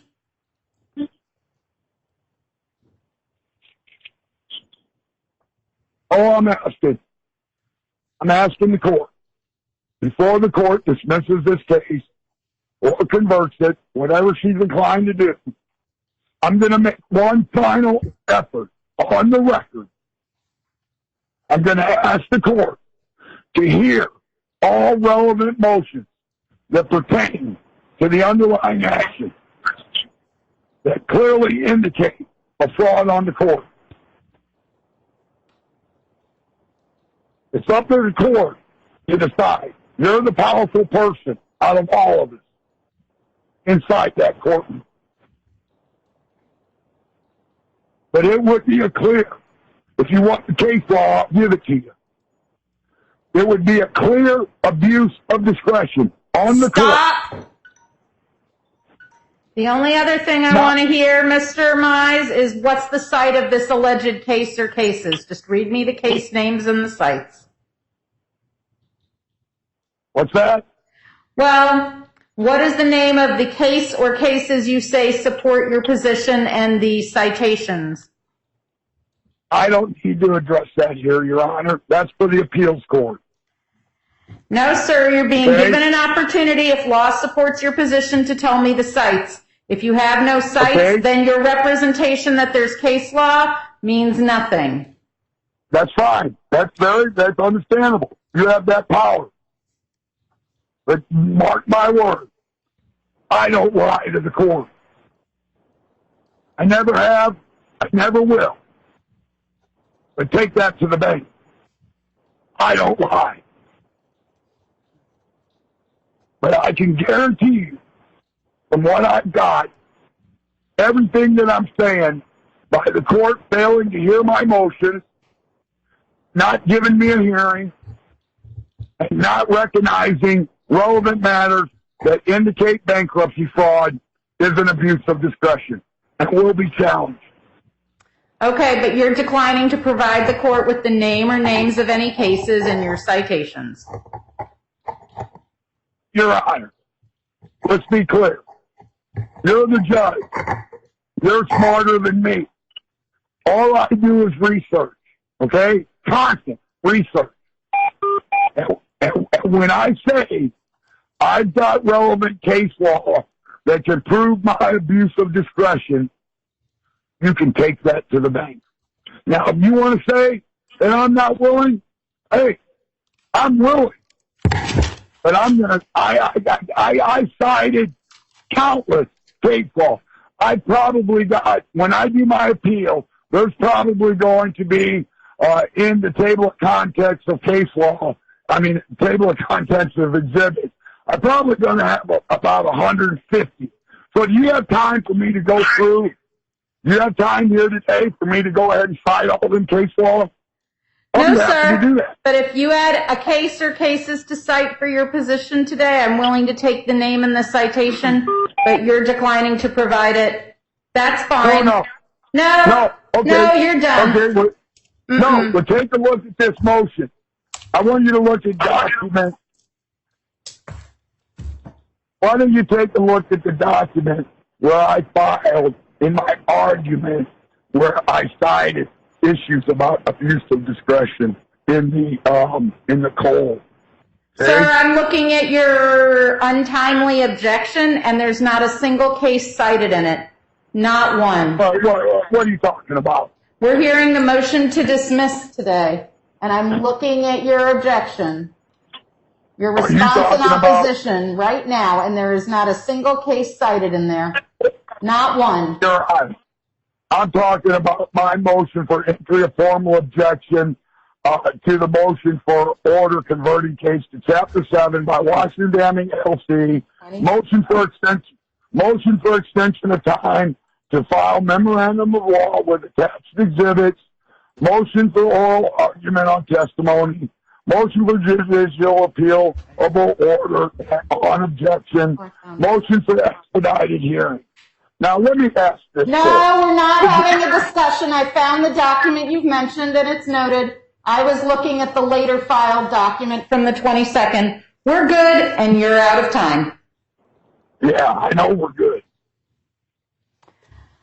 All right. Next on our list, Deborah Drace.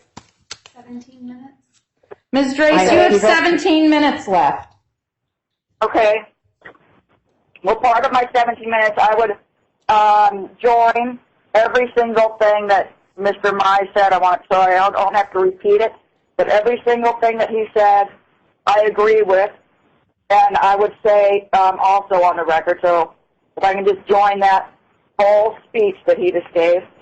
And in addition to that, I would add that Calvin Whitaker was and is right now willing to do our funerals, but we have to get Robert out of the building like I've asked for in an emergency situation. I've asked you to hear it today on the record and get an answer on the record so that I can get an appealable order, because we have an emergency situation that requires your attention, where I filed it yesterday and also in document 185. But Calvin Whitaker is supposed to be doing our funerals as of right now, and Robert Grace has failed to surrender the telephone lines. And Calvin's very reputable in this city. If you look at his website, he's been involved with the state board of funeral directors. He knows every funeral director in the area. He also does a livery service. And has very nice cars for funeral services. And so he works for multiple, if not all, of the funeral homes in the area, and everybody's familiar with him. So he's very reputable. He's not a danger to the company or anyone. As you asked him yourself, he's not even been taking payment, but, you know, we would compensate him for his work to do these funerals. Then I even believe we could surpass, you know, where it's beneficial for him as well as the company. That's why we are asking you for more time to get an attorney to continue in Chapter 5. Because the thing is, we had Angela Jansen and Robert Grace. They were the only ones who were making this plan for the court and never even consulted Calvin or I. And both of us have, Calvin has more experience. I have very little experience, but with the funerals, but Calvin has very much experience with the funerals.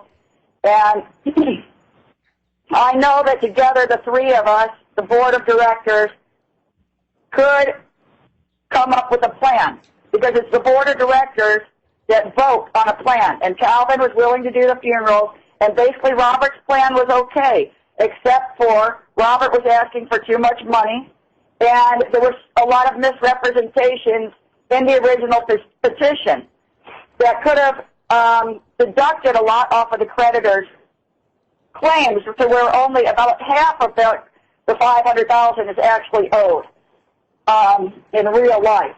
So, because like Jeff Pye said, Dr. Brown doesn't have standing, Robert Grace didn't file a proof of claim, and they were all there.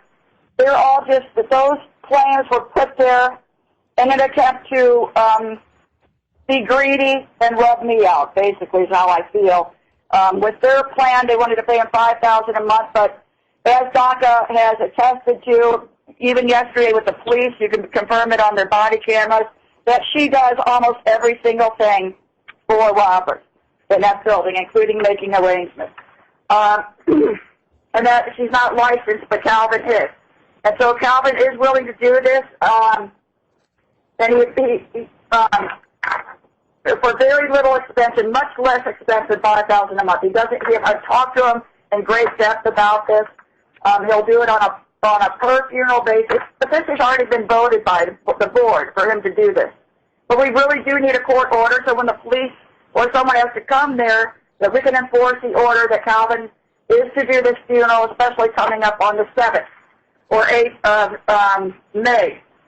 To make sure that we have a casket there, because we have some difficulty with caskets. Calvin could explain better to you about all of this, but he has the ability to get the right casket there, the right people, the right cars, and everything, and that's the way we voted.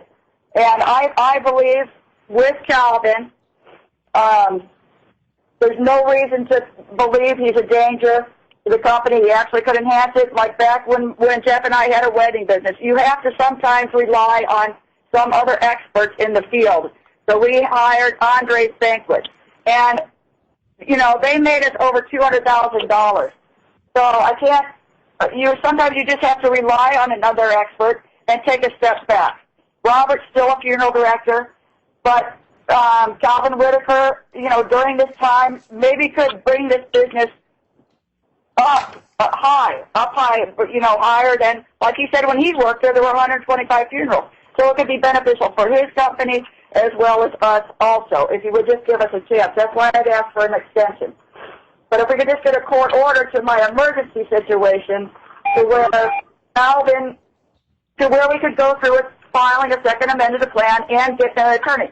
Calvin and I can vote on an attorney. We don't really need Robert to do that voting, but I do think that Robert would agree with us if lawyers like James Cole, Angela Jansen, John Sheeran literally, and James Cole told Robert to lock me out of the building. It's completely wrong.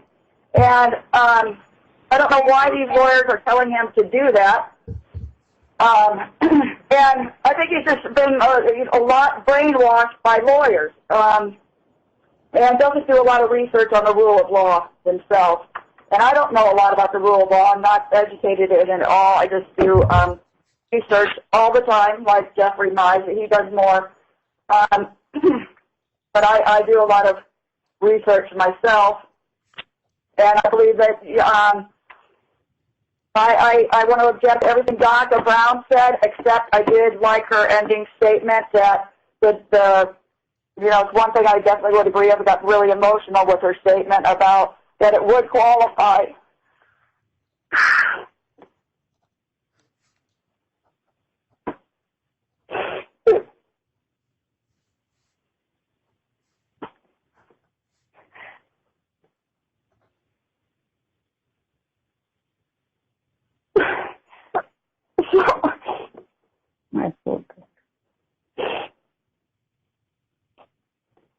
Gather your thoughts, ma'am.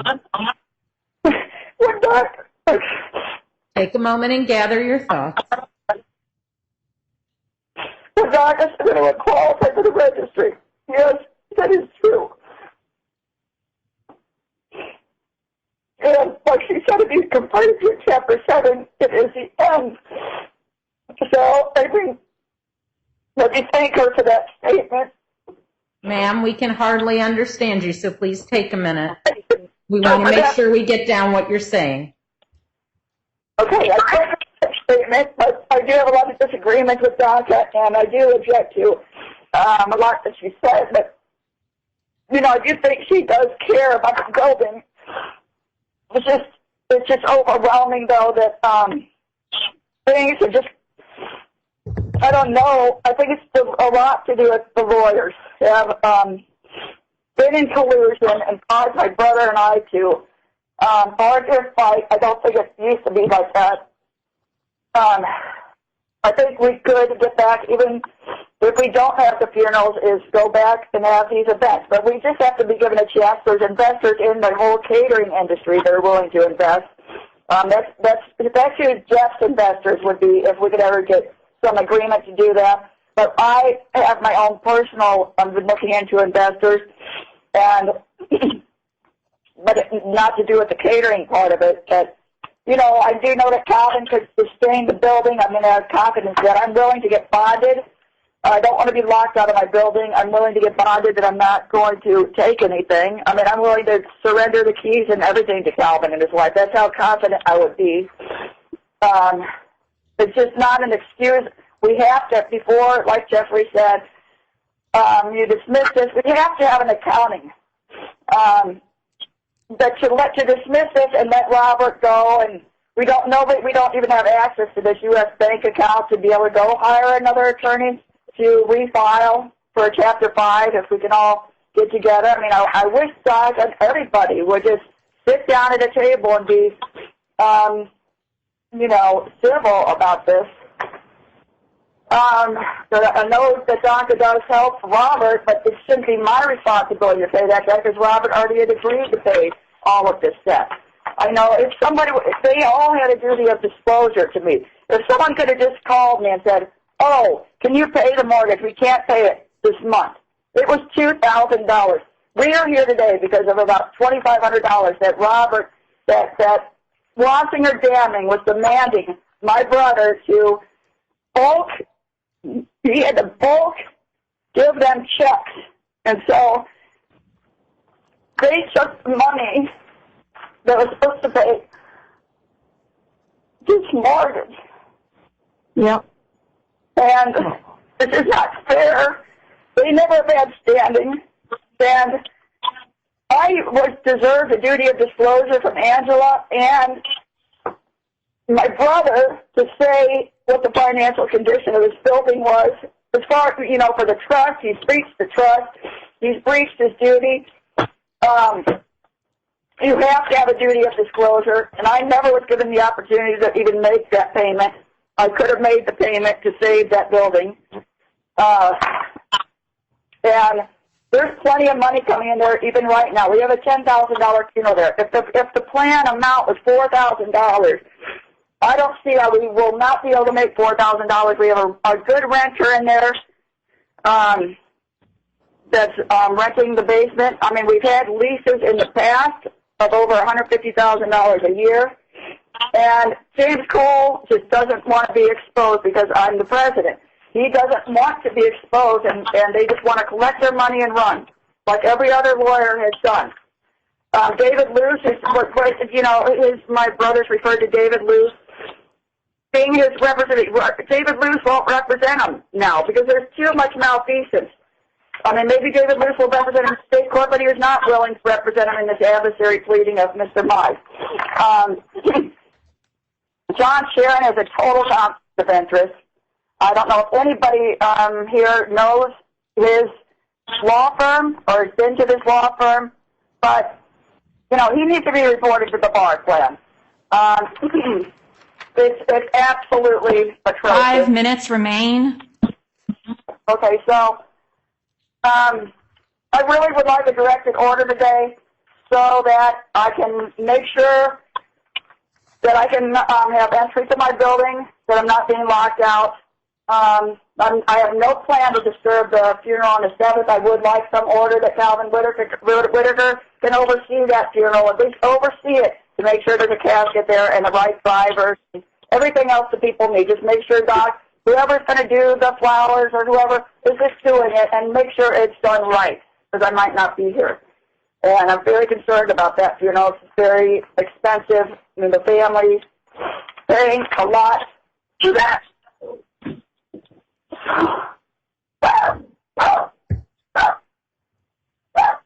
I don't know. I also want to object to those watching us that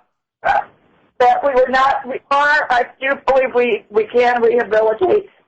And if my brother could just be told his place, that we are the board of directors. We have a board for a reason. It's nothing against him. He has 2 or 3 other jobs.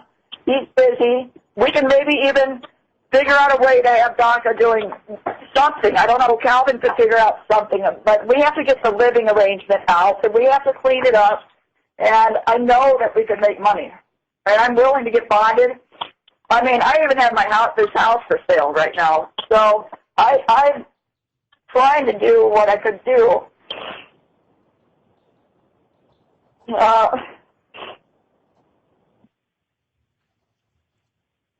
If I just would have known.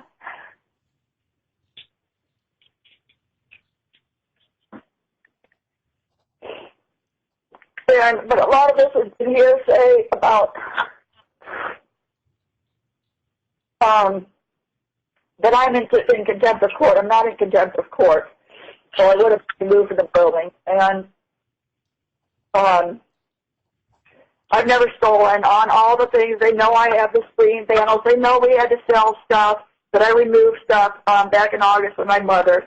It all was documented. There was a bench from my mother that blocked my mother, and DACA was correct with all of that statement, that we did get that in the guard. I didn't want my brother to get mad that my daughter was taking the bench. But other than that, the panels, I do have the panels. A lot of stuff was sold. It's all been identified on a list that I left with him. But there's just a lot that has to be fixed. These tax returns that have been filed there are all fraudulent. There's not a good accounting, and I believe we have to have an order at least before the dismissal, because you do have to have a lawyer to continue. I mean, I would like a 30 days to stay in Chapter 5, and then say if we can't get the lawyer in 30 days, you could dismiss. But I think we could keep this business going. And I don't think that in 30 days is an abuse of discretion for the court to have put this on us, that we have to close either this way or this way. But a dismissal is appropriate so that we could refile if necessary. at least that opportunity. A Chapter 7 is a complete, it's going to be gone. And I don't care about James. I mean, James Cole is not a standing. 1 minute remains. I would have contested his creditor. Everything about his standing, he is not owed that money. They know it, and I know it, and everybody, any reasonable person would know it. Okay, and that's all. Give back the rest of my time. Thank you. Ma'am, can I get you to clarify two things that did not come through clearly because of your phone line? Okay. You said something, David somebody won't represent him now. Can you spell that last name, please? Yes, Mr. David Luce had wrote an email to my husband that he was not going to represent. No, can you Robert just spell his last name, please? Luce. All right, and then you just said a few minutes ago that you have your something for sale right now? So I'm just trying to see if there's any interest in this. We have two other trust properties as well as this funeral home. Well, strike that. I don't know if they're both trust properties, but we have other properties that could be used. Robert Drace, back in February, I should have said this, I would like to have said this on the record, is back in February, I had found out, in February of 2020, Robert told Annie at Citizens Bank that he was going to refinance a Ladue property for this mortgage. So obviously there was some consideration, he didn't disclose that to me, I found that out long after, too late. But if that was a possibility to refinance the loan with using another property, that's what should have been done, or one of these properties should have been sold. I'm not sure why I was never consulted with all the financial problems, if there was any. I mean, Robert even said not to tell me that he was working somewhere else. He said that to my mother, and it's just not fair. So with that, I mean, I think that's why I wanted to, if we cannot get this continuance for a Chapter 5, that's what I would really beg for. A Chapter 7 I do not want, and at least not right now. I would like to have the opportunity to refile maybe for a Chapter 7. You have all the accounting and the documents right. But otherwise, I'd like to have a chance to see if we can refile for a Chapter 5, or we would have to file for a Chapter 7, but through a different attorney or different way. If we cannot rehabilitate, but I disagree that we cannot, that it's a complete loss because there's other property that we can use, or maybe these investors. But it is going to take a lot of work working together, and okay, that's. I think the stereo she talked about was sold as part of that stuff. But that was only, I think, probably $90 thing in the first place. I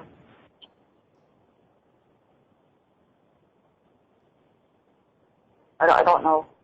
It was, I wish we could have the failure to disclose health care. Okay, Robert said that he was the president, so yeah, I disagree with that. But Jeffrey Mize said that. Ma'am, you're out of time. Oh, okay. I'm done then. Thank you, ma'am. Do we still have Patty Drace on the line? Yes. All right, ma'am. Your time starts now. Okay, I'm a little confused today because I know that the issues were to figure out if this case was going to be dismissed or put into Chapter 7. Dr. Brown, I'm addressing her. A lot of issues of the past week, to me, had no relevance to these issues. So I am confused going into this. But let me start at the beginning. I'm the loved mother of Robert Charles Drace and Deborah Lynn Drace. They are the only blood heirs. No, we're not. To the. No, we have the grandkids too. Okay, we're not going to have these interruptions. Okay, they Please are let the Patty blood Drace heirs, speak. Please go on, ma'am. along with my grandchildren. I would never leave them out. As I said earlier, I wanted to represent them today, or at least speak for my 4 grandkids who are almost all teenagers.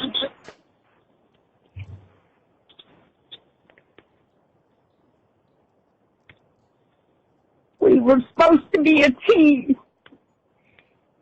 in August when I hired Angela. It was a team of me, Debbie, and Bobby. My kids have always gotten along. And I know down deep there is a love.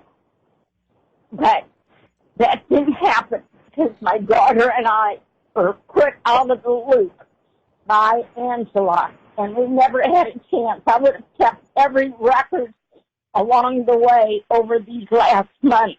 But I have no, I would like to be the guardian of my grandkids, of Anna Lee and Jeffrey. Ma'am, we don't mention minors' names in these cases for their own protection and safety, please. I'm sorry, I don't know that. But I totally support my daughter's speech today, and I support my son's speech today to the best of his ability. I think that the downfall started when I came to Staples.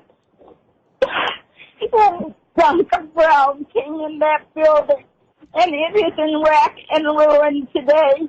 It is just horrible. I have had a bag over my head, and I'm short, 5'3", over my head in cracks in that funeral home and rodents and everything. And my daughter and I cleaned to the max when I left there, trying to set a direction for this when we hired Angela.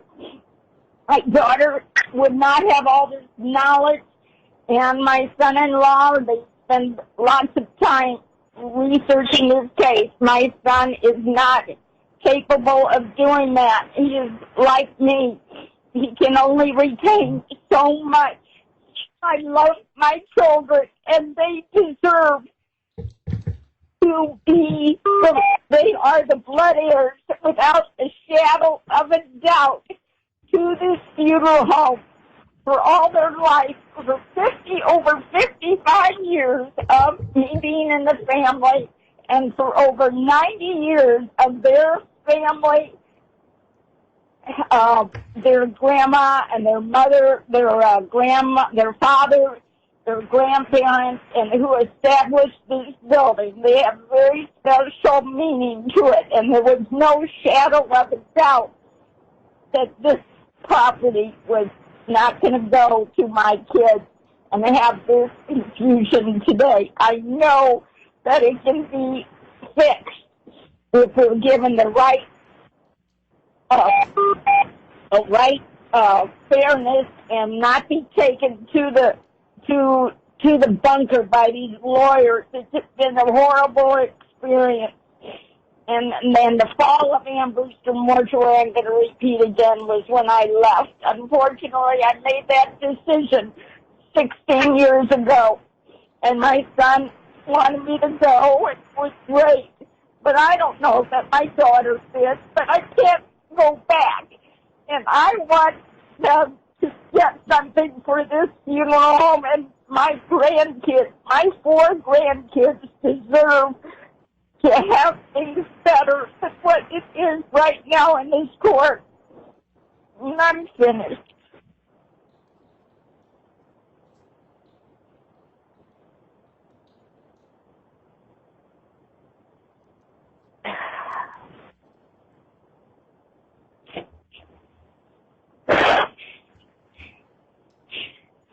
And I'm a good person. I have tons of friends in St. Louis and in Naples who support me. Tons. more than all of you put together, and my kids know that, and they would honor that. I'm very well respected, and if I had any one of them go in that funeral home right now, as I did the other day, I'd be so embarrassed I wouldn't know what to do. Having Dr. Brown meet them at the door. I'm just embarrassed to hell. Is anybody still there? Yeah, Yes, the hearing is going on. Please try to avoid interrupting. I really am. I don't know what else to say except it's been a terrible journey for me. I should be a creditor. I'm much more of a creditor to this whole thing than Dr. Brown ever could be. I am the wife of Charlie Grace, and I have given to the 9 to this funeral home. I stayed away and raised my kids, and this is the outcome. And my mother-in-law, I knew, would be running this family from the ground. From 1998, she's still controlling this family. Unfortunately, that's the kind of person she was. But we had it. We had it, and these lawyers have made a mess of it. And my 2 children are good people. And it's not been fair what this last 8 months has been for my daughter. It's been horrible. She has to be with her child. She has to be with Anna Lee. She has hydrocephalus. And then on the other hand, Bobby has MS, and he cannot mentally, I said from the beginning, comprehend all this.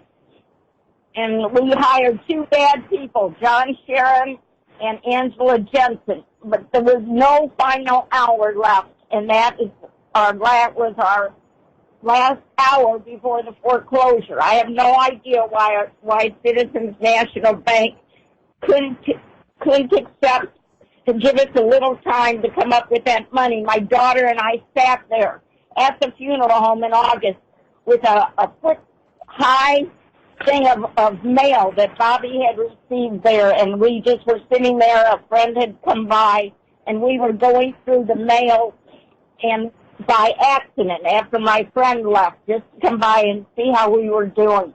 And we came to the envelope where it said about the foreclosure. Here we all were there gathered to try to pay the taxes in August.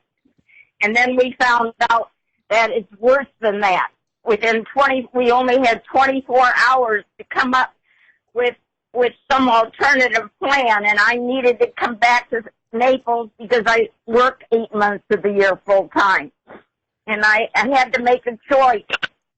It's my livelihood. I have a place. I'm renting my place here in Naples so I can maintain my lifestyle. And I'm not asking that I'm a creditor, but I'm way more a creditor than Dr. Brown ever would be. I'm supposed to have my health insurance paid for. And so I'm really done, Judge. I've had a really hard time, and I love my children equally, and they both done as good as they can do, especially my daughter. She had really just a terrible, horrific, hard time this year. And Bobby, too, I'm sad that he can't function a little better, but I know him and I love him, and we've always been very close. And thank you for my time. Thank you, ma'am.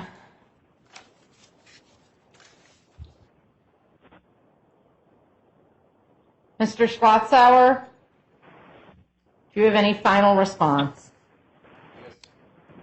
Please come up to the podium if you're going to speak. Yes. Would this just be to sort of wrap everything up, Your Honor? Yes, please. Okay.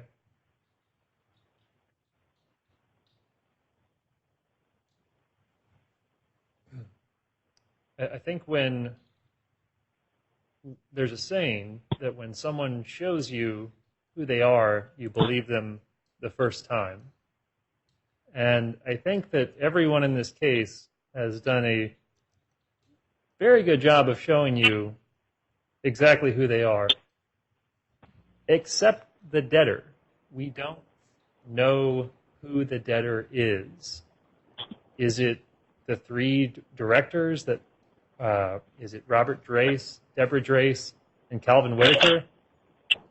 We don't know. There are too many allegations back and forth.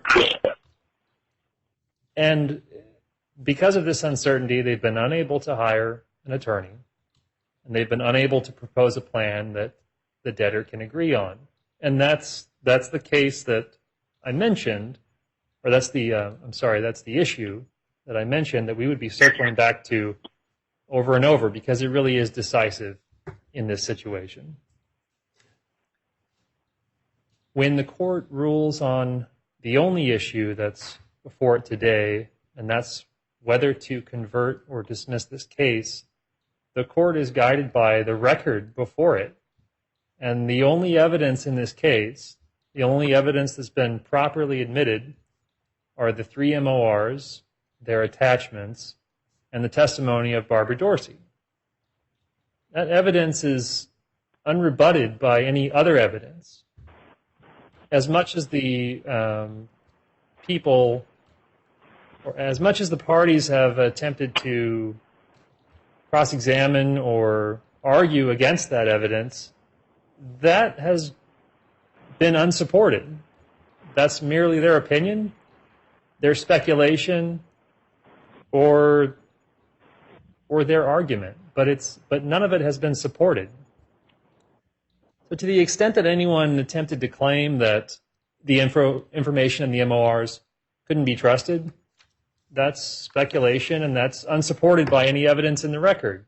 To the extent that anyone claimed that the debtor is capable of rehabilitation, that it's going to turn things around in the short term, that's an unsupported conjecture. There's no evidence in the record to support that. There's no evidence to support the idea that the debtor is capable of proposing a plan or reorganizing or hiring counsel with any reasonable period of time. I think the impression that I hope I speak for everyone. I think the impression that we're all left with is that this feud is much older than this case. This feud has been going on for years, if not decades. This is simply the latest chapter in that feud, and this chapter will not be the last chapter in that book. This case is now almost 9 months old. We don't know what the financial activity of the debtor is because of the missing MORs for the last 4 months. We don't know what their cash flows are. We know their early cash flows were not good. We know the debtor can't agree on anything. They have no plan of moving forward, and they have no representation. And because of those reasons, the case should be dismissed. Thank you. Your Honor, may Thank I you, Mr. offer Schlotzauer. Your Honor, may I issue a follow-up to give some resolution to his doubt? I'm sorry?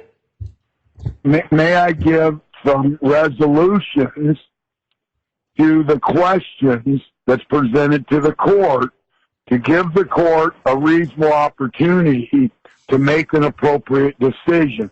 I think it's a reasonable request because I feel, and this is my opinion, that there is information out there that if the court would consider that, for one, that building... No. You are, Mr. Mize, everyone got a scheduling order in this case. Everyone was subject to the same deadlines. Everyone had the same opportunity to designate witnesses and the same opportunity to send in exhibits. Some parties provided their documents timely, some parties did not, and some parties did not file anything at all. There was only one witness listed. No one else listed a witness. We're not going to hear what let me finish, please. I have been very tolerant with the argument today from the pro se parties, knowing that not all of them really understand well what steps over the line. This court can determine how to weigh that, but what we are not going to do is allow parties to testify on their own behalf when no witnesses have been designated, they're not in the courtroom, we don't have the protections that go with that. We're not going to do it. Everyone's had an opportunity to speak, and I've made it very clear that what we're hearing today is the motion to convert and the motion to dismiss that are filed. Right. I agree with you that that's before the court today. But what Mr. Schlotthauser is doing and what he's representing to the court is incorrect. But Mr. Mize, you already had a more than adequate opportunity to cross-examine the witness. You already had your opportunity to argue. Mr. Schlotthauser had time left from his initial presentation, and we allowed him to use it. You are now done on these motions.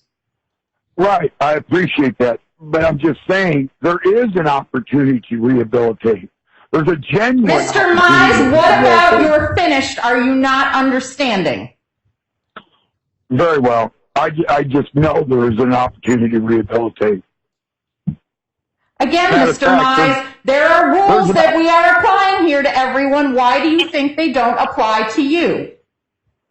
I mean, there's a genuine opportunity that Citizens National Bank can be paid within 30 days if the court would give us the 30 days.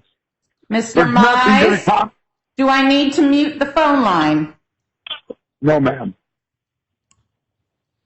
All right. It is 4:45. It has been a long afternoon, and the court staff stayed very late on Tuesday. I appreciate that there are a number of exigencies in this case. Do we have my calendar here? Are we able to pull it up?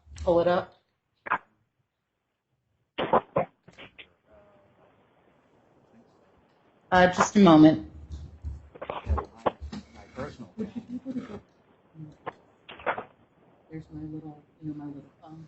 Pull that out. It has my calendar on it. I'm going to have Mr. Clear retrieve my calendar.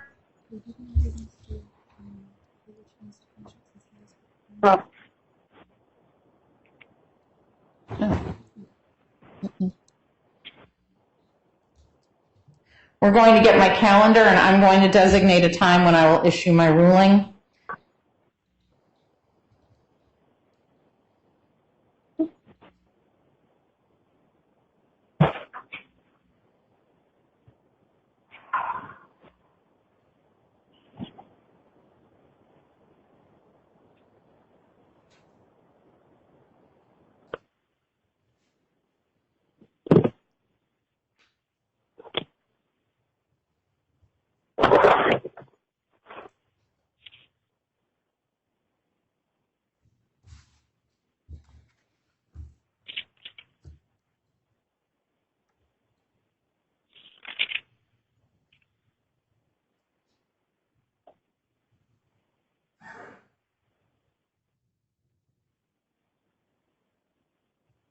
Been horrific. Mm-hmm. Okay.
In just a moment, I'm looking at my calendar.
shouldn't be a problem. We shouldn't have an echo. I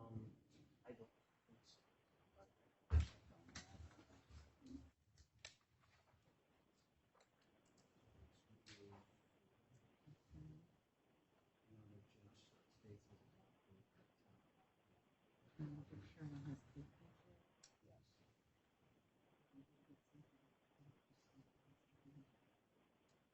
I think so. I think we can both.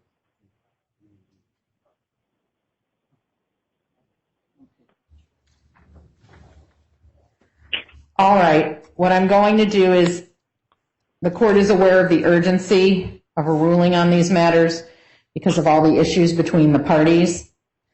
The court will convene a telephone-only conference, so no one needs to be present in the courtroom, and we will not be opening the courtroom, but we'll be doing it on the phone so that it is on the record, and I can give you an oral ruling.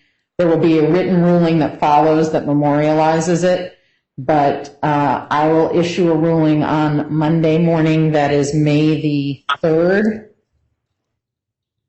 at 10 a.m. Parties may participate by telephone. I do want to take some time over the last couple days. We've received a lot of information. We have a lot of paper. Some of you who are in the courtroom can see the binders we have up here. I want to make sure I have time to go through all of this and give it the consideration it deserves before I rule. Thank you all very much for coming today. We'll go off the record.